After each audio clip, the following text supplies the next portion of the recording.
절망하는 부모의 마음을 아시는 하나님, 사랑하는 여러분, 안녕하세요. 오늘 이 시간에 함께 해주셔서 진심으로 감사드립니다. 구독과 좋아요는 제게 큰 힘이 됩니다. 구독 버튼 눌러주셨군요. 감사합니다. 혹시 지금 이 영상을 보고 계신 분 중에 방황하는 자녀 때문에 마음이 무너져 내리는 부모님이 계십니까? 아무리 기도해도, 아무리 사랑으로 품어도 돌아오지 않는 자녀 때문에 밤잠을 이루지 못하는 분이 계십니까? 오늘 저는 그런 여러분의 마음을 깊이 이해합니다.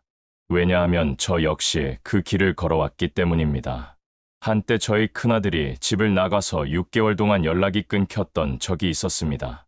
그때 제가 느꼈던 절망감, 무력감, 그리고 하나님에 대한 원망까지도 생생히 기억합니다.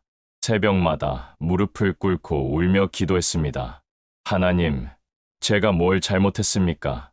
왜 우리 아이가 이렇게 되었습니까? 하루하루가 고통의 연속이었습니다. 다른 가정의 화목한 모습을 보면 부러우면서도 원망스러웠습니다. 왜 우리 가정만 이런 일이 일어나는 걸까? 라는 생각에 잠 못 드는 밤들이 얼마나 많았는지 모릅니다. 하지만 오늘 저는 여러분께 확신을 가지고 말씀드립니다. 하나님은 결코 우리의 자녀를 잊지 않으십니다. 비록 지금은 보이지 않고 느껴지지 않을지라도 하나님의 손길은 여전히 우리 자녀들 위에 머물러 있습니다. 하나님의 사랑은 우리 자녀들이 아무리 멀리 도망가도 그들을 포기하지 않습니다. 이 시간 동안 우리는 함께 하나님의 말씀을 묵상하며 소망을 회복하는 시간을 갖겠습니다. 단순히 위로의 말을 듣는 시간이 아니라 하나님의 살아있는 말씀을 통해 실제적인 변화와 기적을 경험하는 시간이 되기를 간절히 소망합니다. 방황하는 자녀, 과연 누구의 책임인가? 많은 부모들이 자녀가 방황할 때 가장 먼저 느끼는 감정은 바로 죄책감입니다. 내가 뭘 잘못했을까? 내가 더 사랑으로 키웠다면 이런 일은 없었을 텐데, 다른 부모들처럼 하지 못한 게 뭘까? 이런 생각들이 끊임없이 마음을 괴롭힙니다. 하지만 잠시 성경을 보십시오. 완전하신 하나님 아버지도 자녀들의 반역을 경험하셨습니다. 에덴 동산에서 아담과 하와가 하나님의 말씀을 어기고 선악과를 따먹었을 때 그것이 하나님의 양육 방식에 문제가 있어서였을까요? 절대 그렇지 않습니다. 가인이 아벨을 죽였을 때 그것이 하나님의 사랑이 부족해서였을까요? 결코 그렇지 않습니다. 이스라엘 백성들이 광야에서 수없이 원망하고 불평했을 때 그것이 하나님의 인도하심에 문제가 있어서였을까요? 전혀 그렇지 않습니다. 사랑하는 부모님들, 자녀의 방황이 전적으로 부모의 책임은 아닙니다. 물론 우리에게 부족한 부분이 있었을 수도 있고 반성해야 할 점들이 있을 수도 있습니다. 하지만 그것이 전부는 아닙니다. 인간에게는 자유의지가 있고 각자가 선택할 권리와 책임이 있습니다. 하나님도 인간에게 자유의지를 주셨습니다. 강제로 사랑하게 하지 않으셨습니다. 억지로 순종하게 하지 않으셨습니다. 그래서 때로는 하나님의 마음을 아프게 하는 선택들이 일어나기도 합니다. 우리의 자녀들도 마찬가지입니다. 부모의 마음을 아시는 하나님. 하지만 여기서 우리가 놓치지 말아야 할 중요한 진실이 있습니다. 하나님은 부모의 마음을 누구보다도 잘 아신다는 것입니다. 왜냐하면 하나님 자신이 부모이시기 때문입니다. 하나님도 자녀들 때문에 마음 아파하시고 걱정하시고 때로는 눈물을 흘리십니다. 호세아서를 보면 하나님의 아픈 마음이 생생하게 드러납니다. 내가 어떻게 너를 놓겠느냐? 에브라임이여 내가 어떻게 너를 버리겠느냐?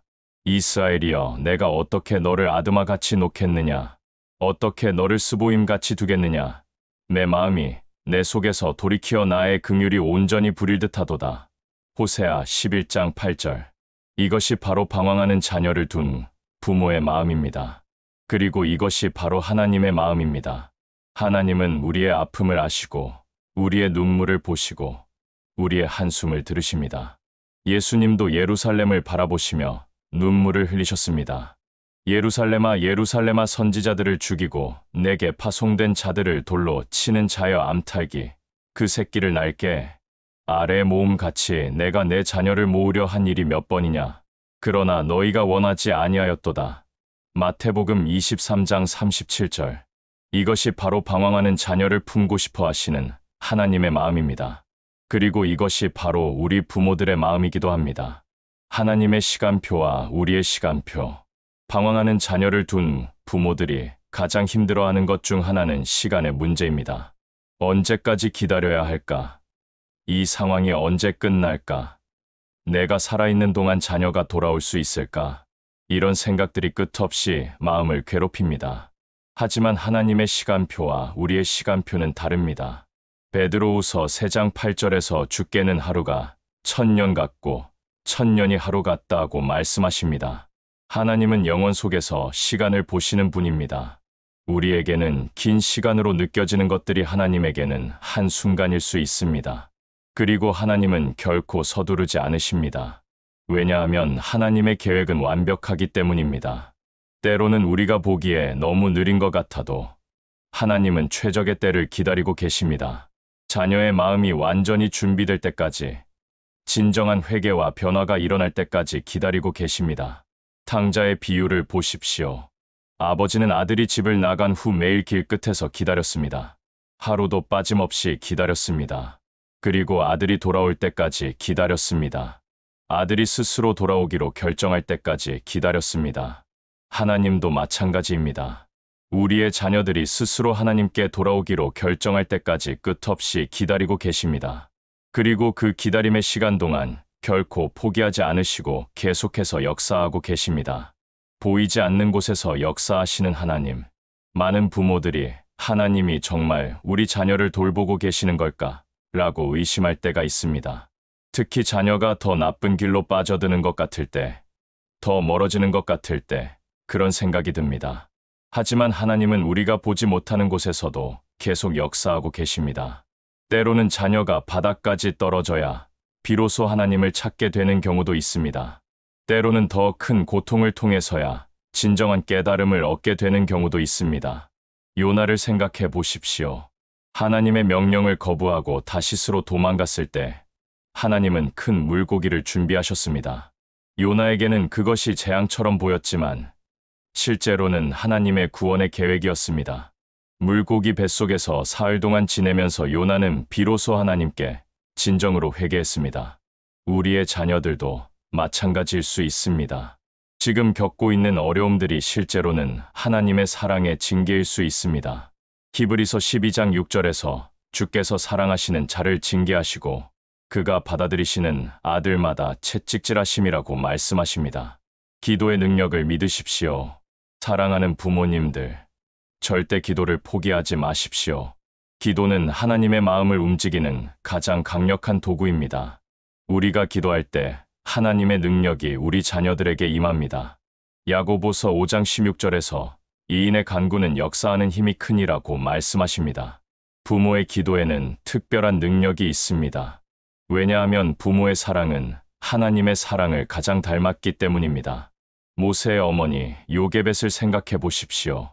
아기 모세를 바구니에 담아 나일강에 띄워보낼 때 얼마나 간절히 기도했겠습니까? 그 기도가 결국 모세를 바로의 딸의 손에 인도했고 이스라엘의 위대한 지도자로 키워지게 했습니다. 한나의 기도를 생각해 보십시오. 아이가 없어서 통곡하며 기도했을 때 하나님은 그 기도를 들으시고 사무엘을 주셨습니다. 그리고 사무엘은 이스라엘의 위대한 선지자가 되었습니다. 여러분의 기도도 마찬가지입니다. 하나님은 여러분의 간절한 기도를 들으시고 계십니다. 그리고 반드시 응답해 주실 것입니다. 때로는 우리가 원하는 방식과 다를 수 있지만 하나님의 방식이 항상 최선입니다. 믿음을 잃지 마십시오. 방황하는 자녀를 둔 부모들이 가장 조심해야 할 것은 믿음을 잃는 것입니다. 상황이 좋아지지 않을 때, 기도의 응답이 보이지 않을 때 믿음이 흔들리기 쉽습니다. 하지만 믿음은 보이는 것에 근거하지 않습니다. 히브리서 11장 1절에서 믿음은 바라는 것들의 실상이요 보이지 않는 것들의 증거니라고 말씀합니다. 믿음은 보이지 않아도 믿는 것입니다. 느껴지지 않아도 붙잡는 것입니다. 아브라함이 100세의 아들을 얻을 것이라는 하나님의 약속을 믿었을 때 그것은 인간적으로는 불가능한 일이었습니다. 하지만 아브라함은 믿음이 약하여지지 아니하고 로마서 4장 19절 끝까지 하나님을 믿었습니다. 그 결과 이삭을 얻었고 믿음의 조상이 되었습니다. 여러분도 마찬가지입니다. 지금 상황이 아무리 절망적으로 보여도 하나님의 약속은 변하지 않습니다. 하나님은 신실하신 분이시고 약속을 반드시 지키시는 분입니다. 오늘 이 시간의 의미, 오늘 이 2시간은 단순히 위로를 받는 시간이 아닙니다. 하나님의 살아있는 말씀을 통해 실제적인 변화가 일어나는 시간입니다. 여러분의 마음에 새로운 소망이 심어지고 새로운 믿음이 생기고 새로운 능력이 임하는 시간입니다. 이사야 55장 11절에서 하나님은 말씀하십니다. 내 입에서 나가는 말도 이와 같이 헛되이 내게로 돌아오지 아니하고 나의 기뻐하는 뜻을 이루며 내가 보낸 일에 형통함이니라. 오늘 여러분이 들으시는 하나님의 말씀은 헛되이 돌아가지 않을 것입니다. 반드시 여러분의 삶에, 여러분의 가정에, 여러분의 자녀에게 역사할 것입니다. 그러므로 마음을 열고 하나님의 음성에 귀를 기울이십시오. 성령님께서 여러분의 마음에 말씀해 주시는 것들을 놓치지 마십시오. 오늘이 여러분 가정에 새로운 전환점이 되는 날이 될 것입니다. 실제 간증 6개월 만에 돌아온 아들, 제가 직접 경험한 이야기를 나누고 싶습니다. 앞서 말씀드린 것처럼 저의 큰아들이 고등학교 2학년 때 집을 나가서 6개월 동안 연락이 끊겼던 적이 있었습니다. 그 6개월 동안 저와 아내는 정말 지옥 같은 시간을 보냈습니다. 처음 한 달은 화가 났습니다. 감히 부모를 무시하고 집을 나가다니 하면서 분노했습니다. 두 번째 달에는 걱정이 앞섰습니다. 혹시 무슨 사고가 나지는 않았을까 하며 불안해했습니다. 세 번째 달부터는 절망이 밀려왔습니다. 이제 다시는 돌아오지 않는 건 아닐까 하는 생각에 잠 못 이루는 밤들이 계속되었습니다. 그때 저는 하나님께 원망 가득한 기도를 드렸습니다. 하나님, 저는 교회도 열심히 다니고 11조도 드리고 봉사도 하는데 왜 이런 일이 저에게 일어나는 겁니까? 다른 가정들은 다 화목한데 왜 우리 가정만 이런 아픔을 겪어야 합니까? 하지만 네 번째 달에 접어들면서 하나님께서 제 마음에 평안을 주시기 시작했습니다. 그리고 한 가지 깨달음을 주셨습니다. 내가 너의 아들을 사랑하는 것보다 내가 그 아이를 더 사랑한다. 이 말씀이 제 마음에 임했을 때 눈물이 쏟아졌습니다. 그때부터 제 기도가 바뀌었습니다. 하나님, 제가 제 아들을 놓겠습니다. 주님께 맡기겠습니다. 주님이 원하시는 때에 주님이 원하시는 방법으로 돌아오게 해주세요. 이렇게 기도하니까 마음의 평안이 왔습니다. 그리고 정확히 6개월째 되는 날, 아들이 돌아왔습니다. 야윈 모습으로 초췌한 얼굴로 집 앞에 서 있었습니다. 저는 아무 말 없이 아들을 꼭 안아주었습니다. 그리고 함께 울었습니다. 나중에 아들이 고백하더군요. 아버지, 저는 그동안 정말 많은 것을 깨달았어요. 세상이 얼마나 차갑고 힘든 곳인지, 가족의 소중함이 얼마나 큰지 알게 되었어요. 그리고 무엇보다 하나님이 정말 살아계신다는 것을 깨달았어요. 그 6개월의 시간은 저에게는 고통의 시간이었지만 아들에게는 성장의 시간이었습니다. 하나님께서 그 시간을 통해 아들의 마음을 만져주셨던 것입니다. 지금 그 아들은 신학교에 다니고 있습니다. 목사가 되어서 방황하는 청소년들을 돕고 싶다고 합니다. 그때의 아픔이 지금은 가장 큰 축복이 되었습니다. 오늘의 다짐, 사랑하는 부모님들, 오늘 이 시간을 통해 새로운 다짐을 해보시지 않겠습니까? 첫째, 자책하기를 멈추겠습니다. 과거의 잘못을 계속 파헤치며 자신을 괴롭히는 것을 멈추겠습니다. 하나님의 용서와 은혜 안에서 새로운 출발을 하겠습니다. 둘째, 기도하기를 멈추지 않겠습니다.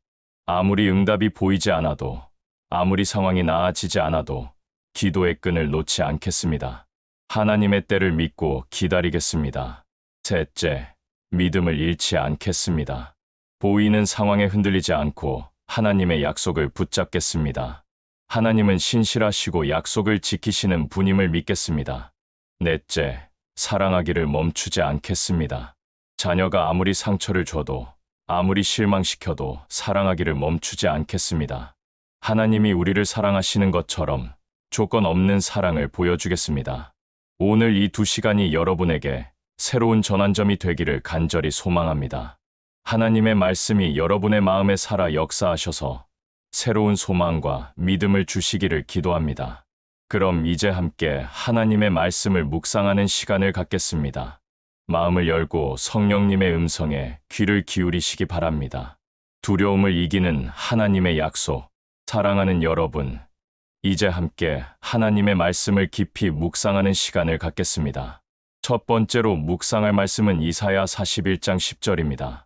두려워하지 말라. 내가 너와 함께 함이니라. 놀라지 말라. 나는 내 하나님이 됨이니라.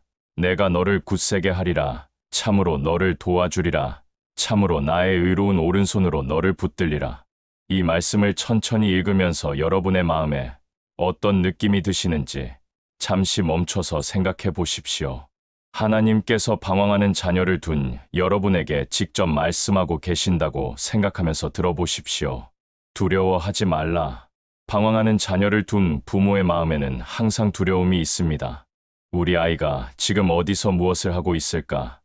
혹시 나쁜 사람들과 어울리고 있는 건 아닐까? 사고라도 당하면 어떻게 하지? 이대로 돌아오지 않으면 어떻게 하지? 이런 두려움들이 마음을 짓누릅니다. 밤에 잠자리에 누워도 이런 생각들 때문에 잠이 오지 않습니다. 낮에 일을 하면서도 계속 자녀 생각이 납니다. 다른 가족들과 함께 있어도 마음 한편에는 항상 공허함과 불안감이 자리 잡고 있습니다. 하지만 하나님은 분명히 말씀하십니다. 두려워하지 말라. 이것은 단순한 위로의 말이 아닙니다. 전능하신 하나님의 명령입니다. 하나님께서 두려워하지 말라고 하시는 이유가 있습니다. 바로 다음 말씀 때문입니다. 내가 너와 함께 함이니라. 하나님이 함께 계시다는 것. 이것이 우리가 두려워하지 않아도 되는 이유입니다. 우리가 혼자가 아닙니다. 우리의 자녀도 혼자가 아닙니다. 하나님이 함께 계십니다. 여러분은 지금 자녀를 잃어버린 것 같아서 외롭고 고독하다고 느끼실지 모릅니다. 마치 이 세상에 혼자 남겨진 것 같은 기분이 드실 수도 있습니다. 하지만 하나님은 여러분을 혼자 두지 않으십니다. 지금 이 순간에도 여러분과 함께 계십니다. 그리고 더 중요한 것은 하나님이 여러분의 자녀와도 함께 계신다는 것입니다. 여러분이 자녀의 곁에 있을 수 없어도, 여러분이 자녀를 보호해 줄 수 없어도 하나님은 여러분의 자녀와 함께 계십니다. 시편 139편을 보면 이런 말씀이 있습니다. 내가 하늘에 올라갈지라도 거기 계시며 수월에 내 자리를 펼지라도 거기 계시니이다.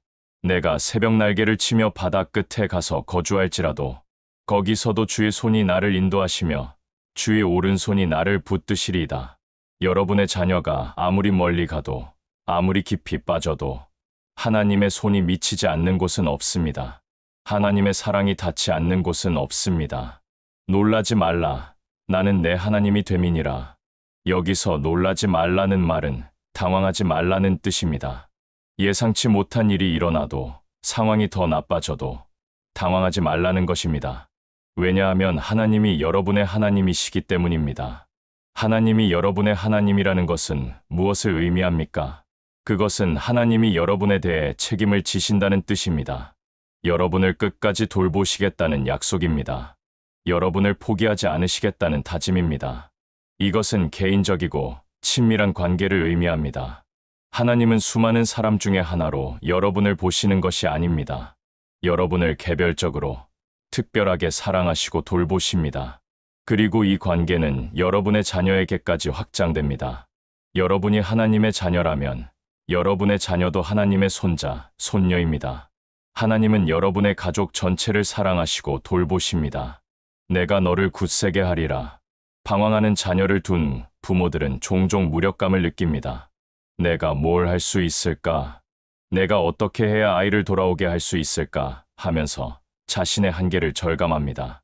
하지만 하나님은 약속하십니다. 내가 너를 굳세게 하리라. 하나님께서 여러분에게 힘을 주시겠다는 약속입니다. 넘어졌을 때 일으켜 세워주시겠다는 약속입니다. 포기하고 싶을 때 다시 용기를 주시겠다는 약속입니다. 이것은 육체적인 힘만을 말하는 것이 아닙니다. 마음의 힘, 영적인 힘, 믿음의 힘을 말하는 것입니다. 하나님께서 여러분의 내면을 강하게 만들어 주시겠다는 약속입니다. 많은 부모들이 자녀의 방황으로 인해 우울증에 빠지거나 무기력해집니다. 하지만 하나님은 그런 여러분을 굳세게 하여 주십니다. 다시 일어설 힘을 주십니다. 계속 나아갈 용기를 주십니다. 참으로 너를 도와주리라. 하나님의 도우심은 추상적인 것이 아닙니다. 실제적이고 구체적입니다. 하나님께서 여러분의 현실적인 필요를 채워주시고 실제적인 문제들을 해결해 주십니다. 예를 들어 자녀를 찾기 위해 필요한 지혜를 주십니다. 자녀와 대화할 때 필요한 말을 주십니다. 자녀를 위해 기도할 때 성령의 도우심을 주십니다. 절망할 때 위로해 줄 사람을 보내주십니다. 또한 하나님은 환경을 통해서도 도와주십니다. 자녀가 만나는 사람들을 통해, 자녀가 겪는 상황들을 통해 하나님의 뜻을 이루어 가십니다. 모든 것이 합력하여 선을 이루도록 역사하십니다. 참으로 나의 의로운 오른손으로 너를 붙들리라. 하나님의 오른손은 능력의 손입니다. 구원의 손입니다. 이 손이 여러분을 붙들고 계십니다. 떨어뜨리지 않으시고 놓지 않으시고 끝까지 붙들고 계십니다. 여러분이 때로는 하나님을 의심할 수도 있고 원망할 수도 있고 심지어 등을 돌릴 수도 있습니다. 하지만 하나님은 여러분을 놓지 않으십니다. 계속해서 붙들고 계십니다. 그리고 이 같은 하나님의 손이 여러분의 자녀도 붙들고 계십니다. 자녀가 아무리 하나님에게서 멀어져도 하나님은 그 자녀를 놓지 않으십니다. 끝까지 붙들고 계십니다. 실제 적용 이 말씀을 어떻게 받아들일 것인가? 이제 이 말씀을 여러분의 실제 상황에 적용해 보겠습니다. 매일 아침 일어나서 이 말씀을 고백해 보십시오. 하나님, 오늘도 제가 두려워하지 않게 해주세요. 하나님이 저와 함께 계시고 저희 자녀와도 함께 계시니까요. 오늘 어떤 상황이 일어나도 놀라지 않겠습니다. 하나님이 저의 하나님이시니까요.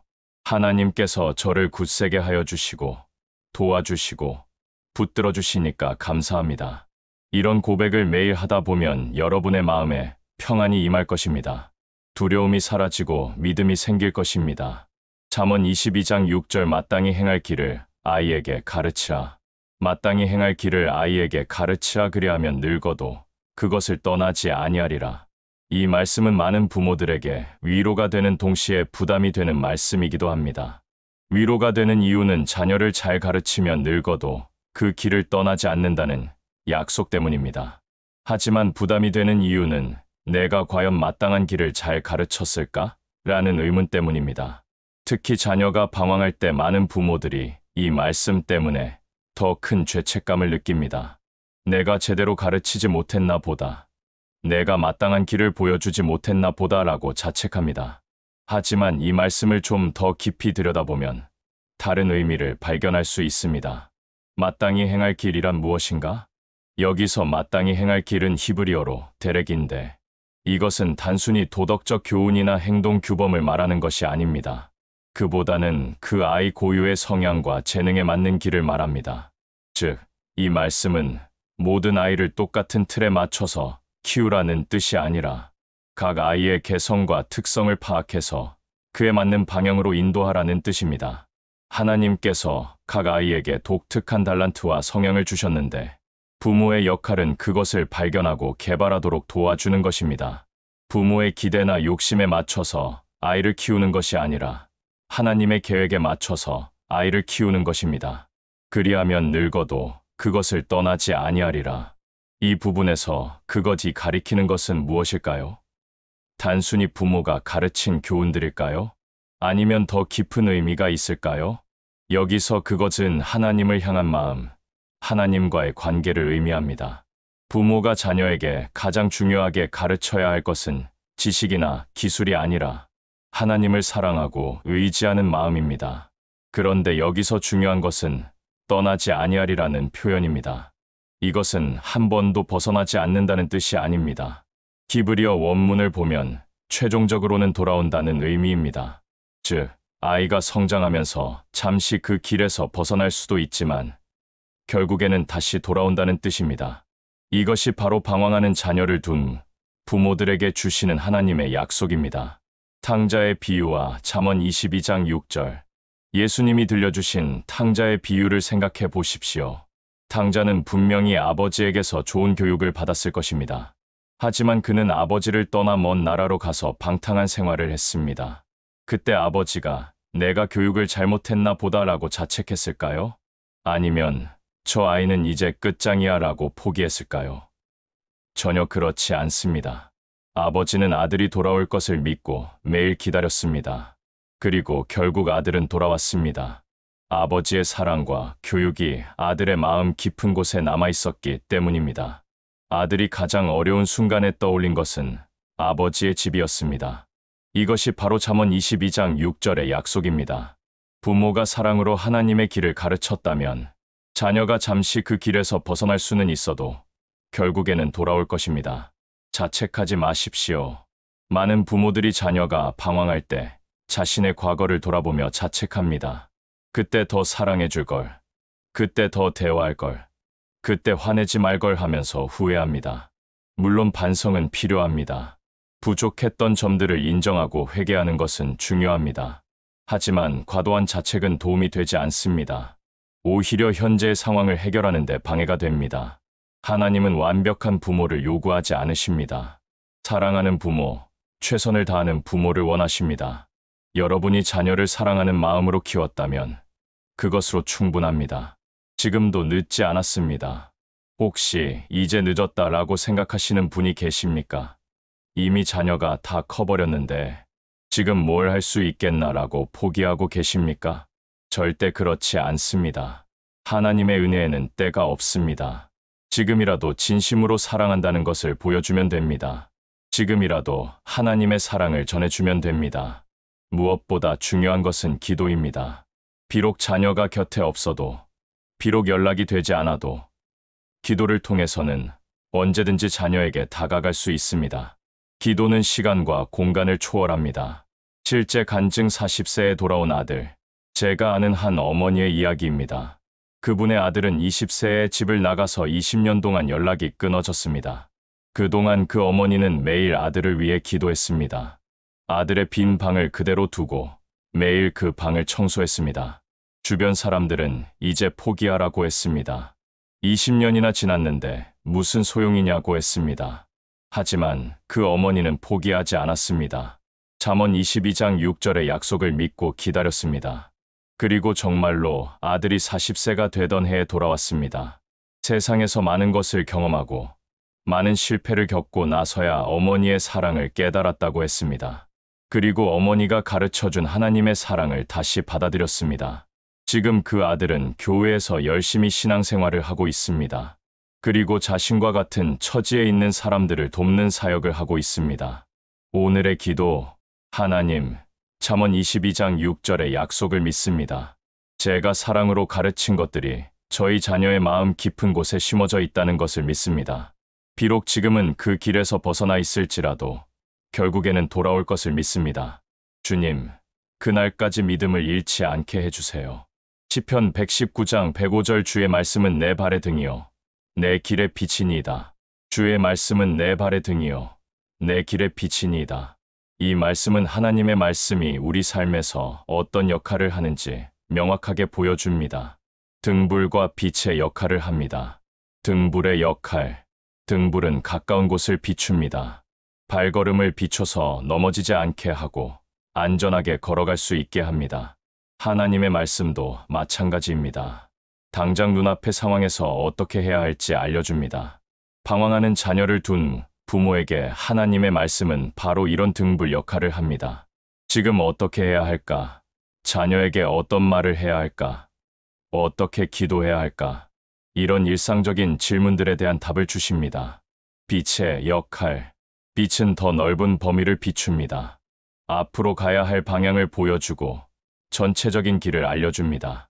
하나님의 말씀은 우리 인생의 전체적인 방향을 제시해줍니다.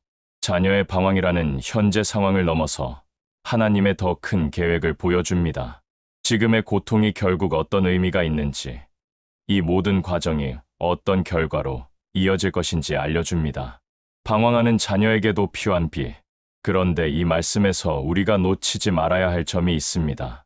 하나님의 말씀은 부모에게만 필요한 것이 아니라 방황하는 자녀에게도 필요하다는 것입니다. 지금 여러분의 자녀가 어둠 속에서 방황하고 있을지 모릅니다. 어디로 가야 할지 모르고 무엇을 해야 할지 모르고 헤매고 있을지 모릅니다. 그런 자녀에게 가장 필요한 것이 바로 하나님의 말씀입니다. 말씀의 능력을 믿으십시오. 이사야 55장 11절에서 하나님은 말씀하십니다.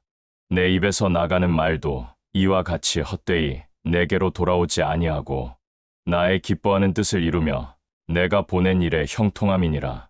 하나님의 말씀에는 능력이 있습니다. 생명을 살리는 능력, 마음을 변화시키는 능력, 상황을 바꾸는 능력이 있습니다. 여러분이 자녀를 위해 말씀으로 기도할 때 그 말씀이 자녀의 마음에 역사합니다. 실제적인 적용 방법. 1. 매일 자녀를 위해 말씀으로 기도하십시오. 특정한 말씀을 붙잡고 자녀의 이름을 불러가며 기도하십시오. 이 자녀에게 문자나 편지로 말씀을 보내십시오. 직접적인 설교보다는 사랑이 담긴 말씀을 전해주십시오. 3. 자녀를 만날 기회가 있을 때 말씀을 나누십시오. 강요하지 말고 자연스럽게 사랑으로 전해주십시오. 하나님의 말씀은 살아있고 활력이 있습니다. 여러분의 자녀에게도 반드시 역사할 것입니다. 포기하지 마시고 계속해서 말씀으로 기도하십시오. 오늘 이 세 말씀을 통해 우리가 깨달은 것은 하나님의 신실하심입니다. 하나님은 두려워하는 우리에게 평안을 주시고 자책하는 우리에게 소망을 주시고 방황하는 우리에게 빛을 주십니다. 이제 다음에서는 더욱 구체적인 하나님의 약속들을 살펴보겠습니다. 탕자의 귀환, 미래와 희망, 그리고 하나님이 완성하실 우리 자녀들의 인생에 대해 함께 묵상하겠습니다. 돌아올 자녀를 위한 하나님의 약속, 사랑하는 여러분, 이제 두 번째 말씀 묵상 시간을 갖겠습니다. 이번에는 하나님께서 돌아올 자녀들을 위해 어떤 약속을 주셨는지 함께 살펴보겠습니다. 누가복음 15장 20절 탕자의 귀환. 이에 일어나서 아버지께로 돌아가니라. 아직도 거리가 먼데 아버지가 보고 측은히 여겨 달려가 목을 안고 입맞추니.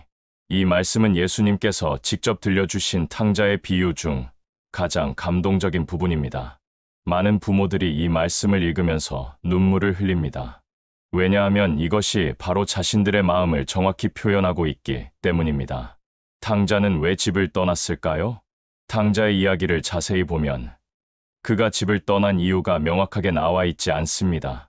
단지 아버지여 재산 중에서 내게 돌아올 분깃을 내게 주소서라고 요구했을 뿐입니다. 하지만 우리는 그 마음을 충분히 이해할 수 있습니다. 젊은 청년의 호기심, 자유에 대한 갈망, 새로운 것에 대한 욕구, 그리고 아마도 아버지의 보호 아래 있는 것에 대한 답답함이 있었을 것입니다. 오늘날 우리의 자녀들이 집을 떠나는 이유도 비슷합니다. 꼭 부모에 대한 반감 때문만은 아닙니다. 때로는 단순한 호기심 때문에, 때로는 자립하고 싶은 욕구 때문에, 때로는 세상의 유혹 때문에 집을 떠납니다. 아버지의 마음. 탕자의 비유에서 가장 주목할 점은 아버지의 반응입니다.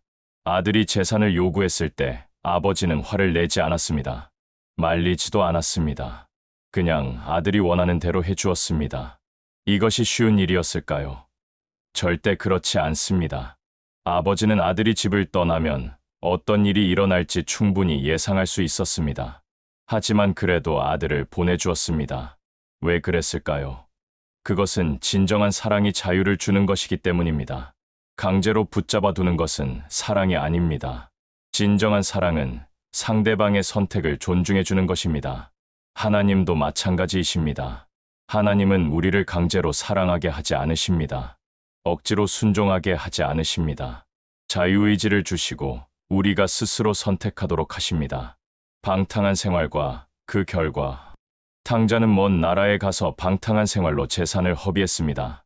그리고 그 나라에 큰 흉년이 들어서 궁핍하게 되었습니다.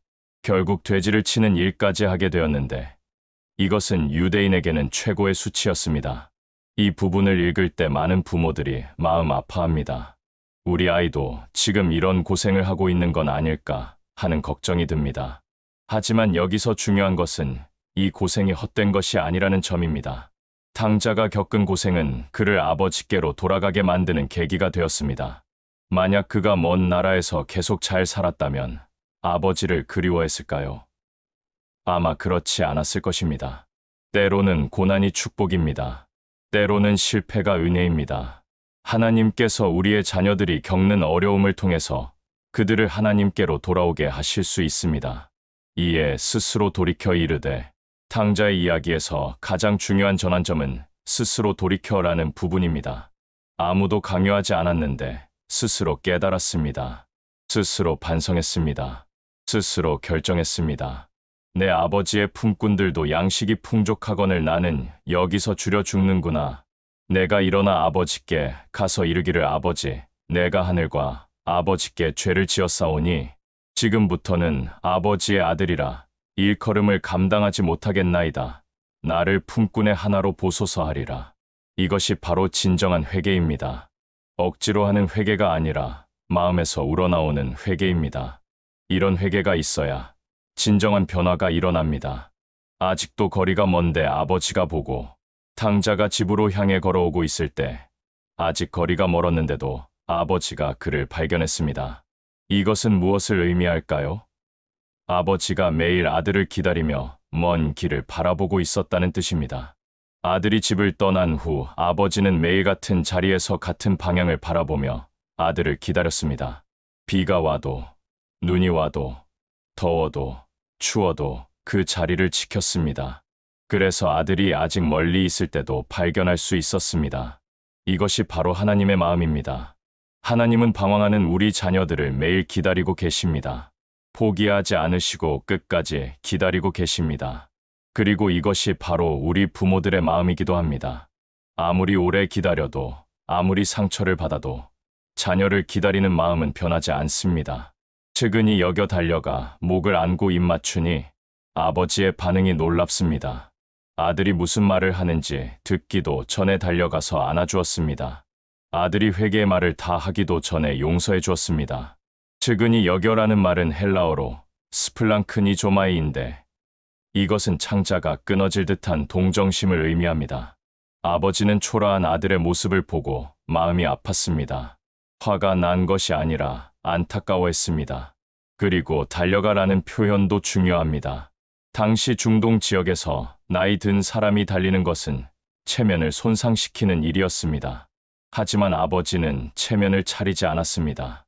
그냥 달려가서 아들을 안아주었습니다. 이것이 바로 우리 하나님의 마음입니다. 하나님은 돌아오는 자녀를 책망하지 않으십니다. 오히려 달려가서 안아주십니다. 사랑으로 품어주십니다. 실제 간증, 10년 만에 돌아온 딸, 제가 아는 한 어머니의 이야기를 나누고 싶습니다. 그분의 딸은 고등학교 때부터 반항이 심했습니다. 대학에 가서는 아예 집에 오지 않았습니다. 졸업 후에는 다른 도시로 가서 10년 동안 연락이 끊어졌습니다. 그 어머니는 10년 동안 매일 딸을 위해 기도했습니다. 딸의 방을 그대로 두고 딸이 좋아하던 음식을 해놓고 기다렸습니다. 주변 사람들은 이제 포기하라고 했지만 포기하지 않았습니다. 그러던 어느 날 딸에게서 전화가 왔습니다. 엄마, 나 지금 병원에 있어. 암 진단을 받았어. 그 순간 어머니는 모든 것을 던지고 딸에게 달려갔습니다. 병원에서 만난 딸은 너무 야위어 있었습니다. 10년 동안 세상에서 많은 고생을 했다는 것이 한눈에 보였습니다. 어머니는 딸을 보자마자 눈물을 흘리며 안아주었습니다. 그 어떤 책망의 말도 하지 않았습니다. 딸이 말했습니다. 엄마, 나 정말 못된 딸이었어. 엄마한테 상처만 주고 살았어. 그런데 병에 걸리고 나니까 가장 먼저 생각난 게 엄마였어.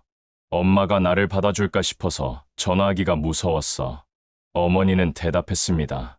무슨 소리야. 엄마는 10년 동안 내가 돌아오기만 기다렸어. 이제 와서 엄마가 너를 안 받아줄 리가 있겠니? 그 후 딸은 어머니의 간병을 받으며 치료에 전념했습니다. 그리고 놀랍게도 완전히 회복되었습니다. 의사들도 기적이라고 할 정도였습니다. 더 놀라운 것은 딸의 마음 변화였습니다. 어머니의 헌신적인 사랑을 보면서 하나님의 사랑을 깨달았습니다. 지금은 교회에서 열심히 신앙생활을 하고 있습니다. 그리고 자신과 같은 처지에 있는 사람들을 돕는 사역을 하고 있습니다. 이것이 바로 탕자의 비유가 오늘날에도 일어나는 현실입니다. 하나님의 사랑은 변하지 않고 부모의 사랑도 변하지 않습니다.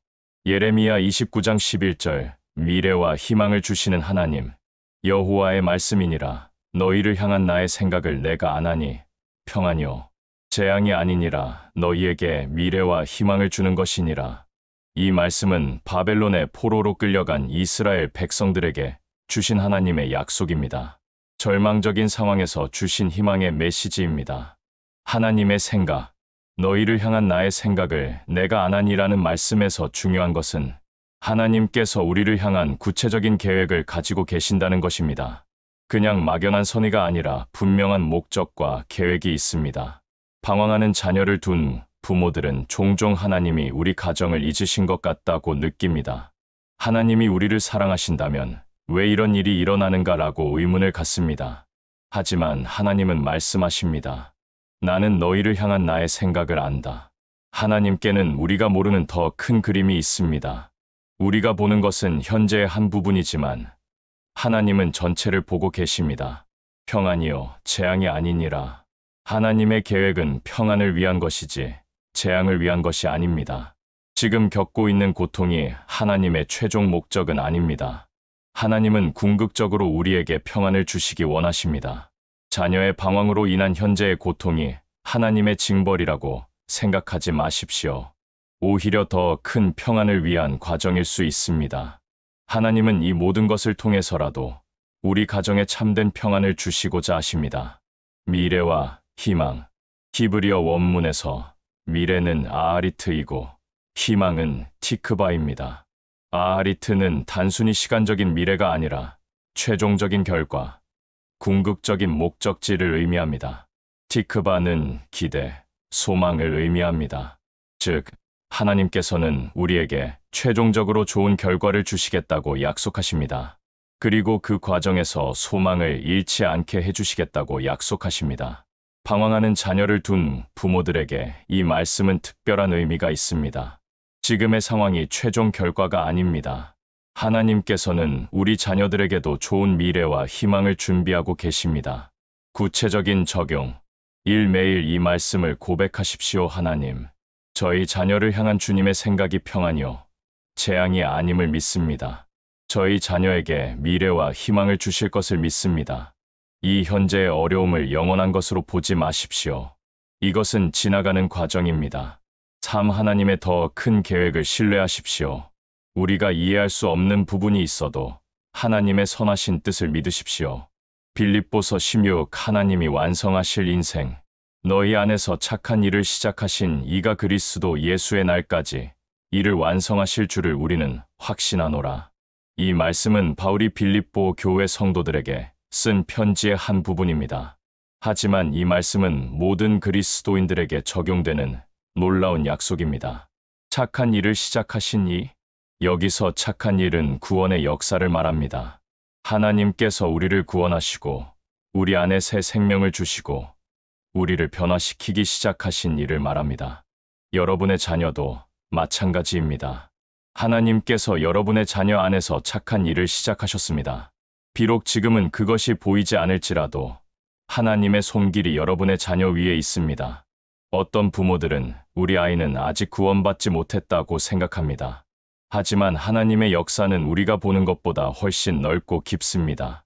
하나님께서는 이미 여러분의 자녀의 마음에 씨앗을 심어 놓으셨을 수도 있습니다. 완성하실 줄을 확신하노라. 바울은 완성하실 것이다 라고 말하지 않고 완성하실 줄을 확신한다고 말했습니다. 이것은 단순한 희망이 아니라 확신입니다. 하나님의 신실하심에 근거한 확신입니다. 하나님은 시작하신 일을 반드시 완성하십니다. 중도에 포기하지 않으십니다. 어려움이 있어도 끝까지 이루어내십니다. 이것이 하나님의 성품입니다. 그리스도 예수의 날까지. 그리스도 예수의 날은 예수님이 다시 오시는 날, 즉 종말의 날을 의미합니다. 하나님의 구원의 역사는 그때까지 계속됩니다. 우리가 이 땅에 사는 동안 내내 계속됩니다. 이것은 방황하는 자녀를 둔 부모들에게 큰 위로가 됩니다. 하나님의 구원의 역사에는 시한이 없습니다. 아무리 늦어도, 아무리 어려워도 하나님은 끝까지 포기하지 않으십니다. 실제 간증 80세에 구원받은 할아버지. 제가 알고 있는 한 가정의 이야기입니다. 그 집의 할아버지는 평생 예수를 믿지 않으셨습니다. 아들, 며느리, 손자, 손녀 모두 열심히 신앙생활을 했지만 할아버지만은 끝까지 교회에 나가지 않으셨습니다. 가족들이 60년 동안 할아버지를 위해 기도했습니다. 때로는 포기하고 싶었지만 계속 기도했습니다. 빌립보서 16의 말씀을 붙잡고 하나님이 완성하실 것을 믿었습니다. 그런데 할아버지가 80세가 되던 해 갑자기 중병에 걸리셨습니다. 의사는 얼마 못 사실 것 같다고 했습니다. 그때 할아버지가 가족들을 불러놓고 말씀하셨습니다. 내가 평생 고집을 부려서 예수를 안 믿었는데 이제 와서 보니까 너희들이 옳았다. 예수님이 정말 계신 것 같다. 나도 예수를 믿고 싶다. 그 자리에서 할아버지는 예수님을 영접하셨습니다. 그리고 3개월 후에 평안히 하나님 나라로 가셨습니다. 가족들은 눈물을 흘리며 감사했습니다. 60년의 기도가 마침내 응답된 것입니다. 하나님은 시작하신 일을 반드시 완성하십니다. 아무리 늦어도, 아무리 어려워도 포기하지 않으십니다. 오늘의 소망, 사랑하는 부모님들, 오늘 이 세 말씀을 통해 우리가 얻는 소망은 분명합니다. 첫째, 우리의 자녀들이 반드시 돌아올 것입니다. 탕자가 아버지께 돌아온 것처럼 우리의 자녀들도 하나님께, 그리고 우리에게 돌아올 것입니다. 둘째, 하나님께서는 우리 자녀들을 향한 좋은 계획을 가지고 계십니다. 미래와 희망을 주시는 하나님께서 우리 자녀들의 인생을 인도하고 계십니다. 셋째, 하나님께서 시작하신 일을 반드시 완성하실 것입니다. 지금은 보이지 않아도 하나님의 손길이 우리 자녀들 위에 있습니다. 이 소망을 붙잡고 계속해서 기도하십시오. 포기하지 마십시오. 하나님의 때가 반드시 올 것입니다. 이제 다음에서는 특별히 부모들을 위한 중보기도 시간을 갖겠습니다. 함께 마음을 모아 우리의 자녀들을 하나님께 맡기는 시간이 될 것입니다. 부모를 위한 중보기도, 자녀를 하나님께 맡기는 시간, 사랑하는 부모님들, 이제 가장 중요한 시간이 되었습니다. 바로 우리의 자녀들을 하나님께 맡기는 중보기도의 시간입니다. 지금까지 하나님의 말씀을 통해 위로와 소망을 받으셨다면 이제는 그 믿음으로 구체적인 기도를 드리는 시간을 갖겠습니다. 기도는 단순히 소원을 비는 것이 아닙니다. 하나님의 마음과 우리의 마음이 하나가 되는 시간입니다. 하나님의 뜻을 구하고 하나님의 능력을 의지하며 하나님의 사랑을 신뢰하는 시간입니다. 기도의 능력을 믿으십시오. 야고보서 5장 16절에서 이인의 간구는 역사하는 힘이 크니라고 말씀하셨습니다. 부모의 기도에는 특별한 능력이 있습니다. 왜냐하면 부모의 사랑은 하나님의 사랑을 가장 닮았기 때문입니다. 엘리야가 기도할 때 하늘이 닫혀서 3년 6개월 동안 비가 오지 않았고 다시 기도할 때 하늘에서 비가 내렸습니다. 한나가 간절히 기도할 때 하나님께서 사무엘을 주셨습니다. 모세의 어머니 요게벳이 기도할 때 하나님께서 모세를 지켜주셨습니다. 여러분의 기도도 마찬가지입니다. 하나님은 여러분의 간절한 기도를 들으시고 계십니다. 그리고 반드시 응답해 주실 것입니다. 첫 번째, 기도 자녀의 안전을 위한 기도. 사랑의 하나님 아버지, 지금 이 시간 저희의 자녀들을 주님의 품에 맡겨드립니다. 저희가 볼 수 없는 곳에서, 저희가 함께할 수 없는 시간에도 주님께서 저희 자녀들을 지켜주시옵소서. 시편 121편 1절에서 2절의 말씀과 같이 내가 산을 향하여 눈을 들리라. 나의 도움이 어디서 올까? 나의 도움은 천지를 지으신 여호와에게서로다 하신 것처럼 저희 자녀들도 주님만을 바라보게 하옵소서. 주님, 저희 자녀들이 지금 어디에 있든지 무엇을 하고 있든지 주님의 보호하심 가운데 있게 하옵소서. 나쁜 친구들로부터 보호해 주시고 위험한 상황으로부터 지켜주시며 유혹으로부터 건져 주옵소서.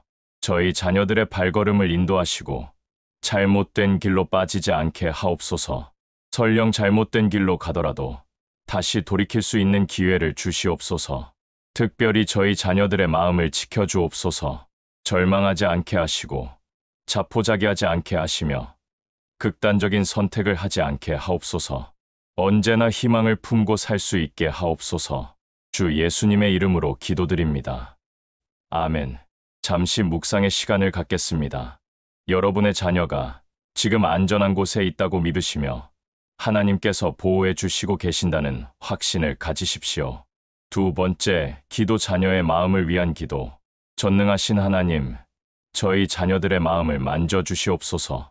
지금 저희 자녀들의 마음 속에 어떤 아픔이 있는지, 어떤 상처가 있는지, 어떤 고민이 있는지 주님께서 다 아시옵니다. 에스겔 36장 26절의 말씀과 같이 또 새 영을 너희 속에 두고 새 마음을 너희에게 주되 너희 육신에서 굳은 마음을 제거하고 부드러운 마음을 줄 것이며 하신 것처럼 저희 자녀들에게 새 마음을 주시옵소서.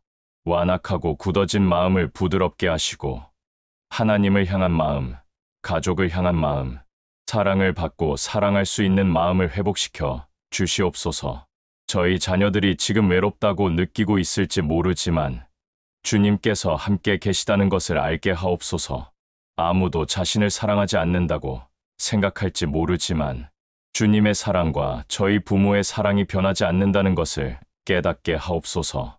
저희 자녀들의 마음에 평안을 주시옵소서. 불안과 두려움을 물리쳐 주시고 소망과 기쁨을 회복시켜 주시옵소서. 자신의 가치를 알게 하시고 하나님의 자녀로서의 정체성을 회복하게 하옵소서. 주 예수님의 이름으로 기도드립니다. 아멘. 이 시간 여러분의 자녀의 얼굴을 떠올리며 그 자녀를 향한 하나님의 사랑을 느껴보십시오. 하나님께서 지금도 그 자녀의 마음을 만져주고 계시다는 것을 믿으십시오. 세 번째 기도, 자녀의 회개와 돌이킴을 위한 기도. 긍휼이 풍성하신 하나님 아버지, 저희가 가장 간절히 소원하는 것은 저희 자녀들이 주님께로 돌아오는 것입니다. 탕자가 아버지께 돌아온 것처럼 저희 자녀들도 하나님께 그리고 저희에게 돌아오게 하옵소서. 누가복음 15장 17절의 말씀과 같이 이에 스스로 돌이켜 이르되 하신 것처럼 저희 자녀들이 스스로 깨닫는 시간을 허락해 주시옵소서. 억지로가 아니라 진심으로, 강요받아서가 아니라 자발적으로 하나님을 찾게 하옵소서. 지금까지 저희 자녀들이 범한 모든 잘못들을 용서해 주시옵소서. 저희 부모에게 상처를 준 것들, 하나님을 멀리한 것들, 잘못된 선택들을 모두 용서해 주시고 새로운 기회를 주시옵소서. 저희 자녀들에게 진정한 회개의 마음을 주시옵소서. 형식적인 후회가 아니라 마음 깊은 곳에서 우러나오는 참된 회개를, 하나님의 마음을 아프게 했다는 것을 깨닫게 하는 회개를 주시옵소서. 그리고 저희에게도 용서의 마음을 주시옵소서. 자녀들이 돌아올 때 원망하지 않고, 책망하지 않고, 조건 없이 받아들일 수 있는 사랑을 주시옵소서. 탕자의 아버지처럼 달려가서 안아줄 수 있는 마음을 주시옵소서. 주 예수님의 이름으로 기도드립니다. 아멘. 지금 이 순간에도 하나님께서는 여러분의 자녀의 마음을 다루고 계십니다. 보이지 않는 곳에서 성령께서 역사하고 계시며 회개의 마음을 준비시키고 계십니다. 이것을 믿으시고 소망을 품으십시오. 네 번째 기도, 우리 부모들을 위한 기도. 사랑의 주님, 지금까지 저희는 자녀들만을 위해 기도했습니다만 이제는 저희 부모들을 위해서도 기도하려고 합니다. 저희도 주님의 은혜가 필요한 연약한 존재들입니다. 이사야 40장 31절의 말씀과 같이 오직 여호와를 앙망하는 자는 새 힘을 얻으리니 독수리가 날개치며 올라감 같을 것이요 다른 박질하여도 고나지 아니하며 걸어가도 피곤하지 아니하리로다 하신 것처럼 저희에게 새 힘을 주시옵소서. 주님, 저희가 때로는 지쳐서 포기하고 싶을 때가 있습니다. 기도해도 응답이 보이지 않을 때, 상황이 더 나빠지는 것 같을 때, 절망하고 싶은 마음이 들 때가 있습니다. 그런 저희에게 다시 일어설 힘을 주시옵소서. 저희의 믿음을 강하게 하시옵소서. 보이는 것에 흔들리지 않고 하나님의 약속을 굳게 붙잡을 수 있는 믿음을 주시옵소서. 아브라함처럼 바랄 수 없는 중에서도 바라고 믿을 수 있는 믿음을 주시옵소서. 저희의 마음에 평안을 주시옵소서. 염려와 걱정으로 잠 못 이루는 밤들을 평안한 쉼으로 바꿔주시옵소서. 빌립보서 4장 7절의 말씀과 같이 하나님의 평강이 그리스도 예수 안에서 너희 마음과 생각을 지키시리라 하신 대로 저희 마음을 지켜주시옵소서. 저희에게 지혜를 주시옵소서. 자녀들을 어떻게 사랑해야 할지, 언제 기다려야 할지, 언제 행동해야 할지 분별할 수 있는 지혜를 주시옵소서. 야고보서 1장 5절의 말씀과 같이 너희 중에 누구든지 지혜가 부족하거든 모든 사람에게 후히 주시고 부짓지 아니하시는 하나님께 구하라. 그리하면 주시리라 하신 약속을 따라 저희에게 지혜를 주시옵소서. 주 예수님의 이름으로 기도드립니다. 아멘. 사랑하는 부모님들, 여러분도 하나님의 소중한 자녀입니다. 하나님께서는 여러분을 사랑하시고 여러분의 아픔을 아시며 여러분을 도와주시기를 원하십니다. 이 시간 하나님의 사랑을 느끼시기 바랍니다. 5번째, 기도. 가족의 회복을 위한 기도. 화목하게 하시는 하나님, 저희 가정의 온전한 회복을 허락해 주시옵소서. 자녀의 방황으로 인해 깨어진 가족의 화목을 다시 회복시켜 주시옵소서. 말라기 4장 6절의 말씀과 같이 그가 아버지의 마음을 자녀에게로 돌이키게 하고 자녀들의 마음을 그들의 아버지에게로 돌이키게 하리라 하신 것처럼 저희 가정의 마음의 회복을 허락해 주시옵소서. 주님, 저희 부부 사이에도 회복이 있게 하옵소서. 자녀 문제로 인해 서로를 원망하거나 비난했던 모든 것들을 용서해 주시고 다시 하나가 되게 하옵소서. 서로를 위로하고 격려하며 함께 기도할 수 있는 동역자가 되게 하옵소서. 다른 자녀들에게도 은혜를 베풀어 주시옵소서. 형제자매의 방황으로 인해 상처받은 마음들을 치유해 주시고 가족을 사랑하는 마음을 회복시켜 주시옵소서. 가정의 분위기가 어둡고 무겁지 않게 하시고 여전히 기쁨과 평안이 있는 가정이 되게 하옵소서. 저희 가정이 하나님을 증거하는 가정이 되게 하옵소서. 어려움 중에도 하나님을 신뢰하고 시련 속에서도 감사하며 절망적인 상황에서도 소망을 잃지 않는 믿음의 가정이 되게 하옵소서. 그리하여 방황했던 자녀가 돌아왔을 때 더욱 아름답고 사랑이 넘치는 가정을 만날 수 있게 하옵소서. 그 자녀가 내가 돌아올 만한 가정이구나라고 느낄 수 있는 따뜻한 보금자리를 만들어 주시옵소서. 주 예수님의 이름으로 기도드립니다. 아멘. 가정은 하나님이 세우신 가장 기본적이고 소중한 공동체입니다. 지금 어려움을 겪고 있지만 하나님께서는 여러분의 가정을 회복시키기를 원하십니다. 더욱 견고하고 사랑이 넘치는 가정으로 세워주실 것을 믿으십시오. 6번째, 기도. 하나님의 뜻이 이루어지기를 위한 기도. 뜻이 하늘에서 이룬 것 같이 땅에서도 이루어지게 하옵소서. 저희의 뜻이 아니라 주님의 뜻이 저희 자녀들의 삶에서 이루어지게 하옵소서. 때로는 저희가 원하는 것과 주님이 원하시는 것이 다를 수도 있다는 것을 압니다. 저희는 자녀가 빨리 돌아오기를 원하지만 주님께서는 자녀가 완전히 변화될 때까지 기다리시는지도 모릅니다. 저희는 자녀가 편안한 길을 걷기를 원하지만 주님께서는 자녀가 더 깊은 성숙을 위해 조금 더 어려운 과정을 허락하실지도 모릅니다. 주님, 저희의 좁은 생각을 넓혀 주시옵소서. 저희의 제한된 시각을 확장시켜 주시옵소서. 주님의 관점에서 이 상황을 바라볼 수 있게 하시고 주님의 마음으로 자녀를 사랑할 수 있게 하옵소서. 예레미야 29장 11절의 말씀과 같이 너희를 향한 나의 생각을 내가 아나니 평안이요 재앙이 아니니라 너희에게 미래와 희망을 주는 것이니라 하신 것처럼 주님께서 저희 자녀들을 향해 가지고 계신 선하신 계획을 믿고 의지하겠습니다. 설령 저희가 이해할 수 없는 일들이 일어나더라도 주님의 사랑과 지혜를 신뢰하겠습니다. 로마서 8장 28절의 말씀과 같이 우리가 알거니와 하나님을 사랑하는 자, 곧 그의 뜻대로 부르심을 입은 자들에게는 모든 것이 합력하여 선을 이루느니라 하신 약속을 믿고 의지하겠습니다. 주님의 뜻이 저희 가정에서, 저희 자녀의 삶에서 완전히 이루어지기를 원합니다. 그 과정에서 필요한 인내를 주시고, 믿음을 주시고, 소망을 주시옵소서. 주 예수님의 이름으로 기도드립니다. 아멘. 하나님의 뜻은 언제나 우리의 생각보다 높고 넓습니다. 때로는 이해하기 어려울 수도 있지만 하나님의 사랑과 지혜는 완전하십니다. 하나님께 모든 것을 맡기고 신뢰하는 것이 가장 지혜로운 선택입니다. 7번째, 기도. 감사와 찬양의 기도. 모든 좋은 것의 근원이 되시는 하나님, 이 어려운 시간에도 감사할 것들이 많다는 것을 고백합니다. 무엇보다 저희를 사랑해 주시는 하나님께 감사드립니다. 저희가 연약하고 부족할 때에도 포기하지 않으시고 끝까지 사랑해 주시는 주님의 사랑에 감사드립니다. 저희에게 자녀를 주셔서 감사합니다. 비록 지금은 방황하고 있지만 그 자녀를 통해 부모의 사랑이 무엇인지 하나님의 마음이 어떤 것인지 깨닫게 해주셔서 감사합니다. 지금까지 함께한 아름다운 추억들에 감사합니다. 자녀가 어렸을 때의 사랑스러운 모습들, 함께 웃고 울었던 소중한 시간들, 가족이 함께했던 행복한 순간들을 기억하며 감사드립니다.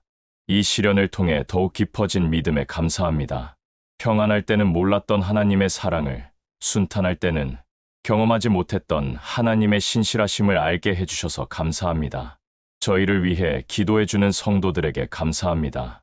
위로해주는 목회자들, 격려해주는 친구들, 함께 눈물 흘려주는 가족들에게 감사합니다.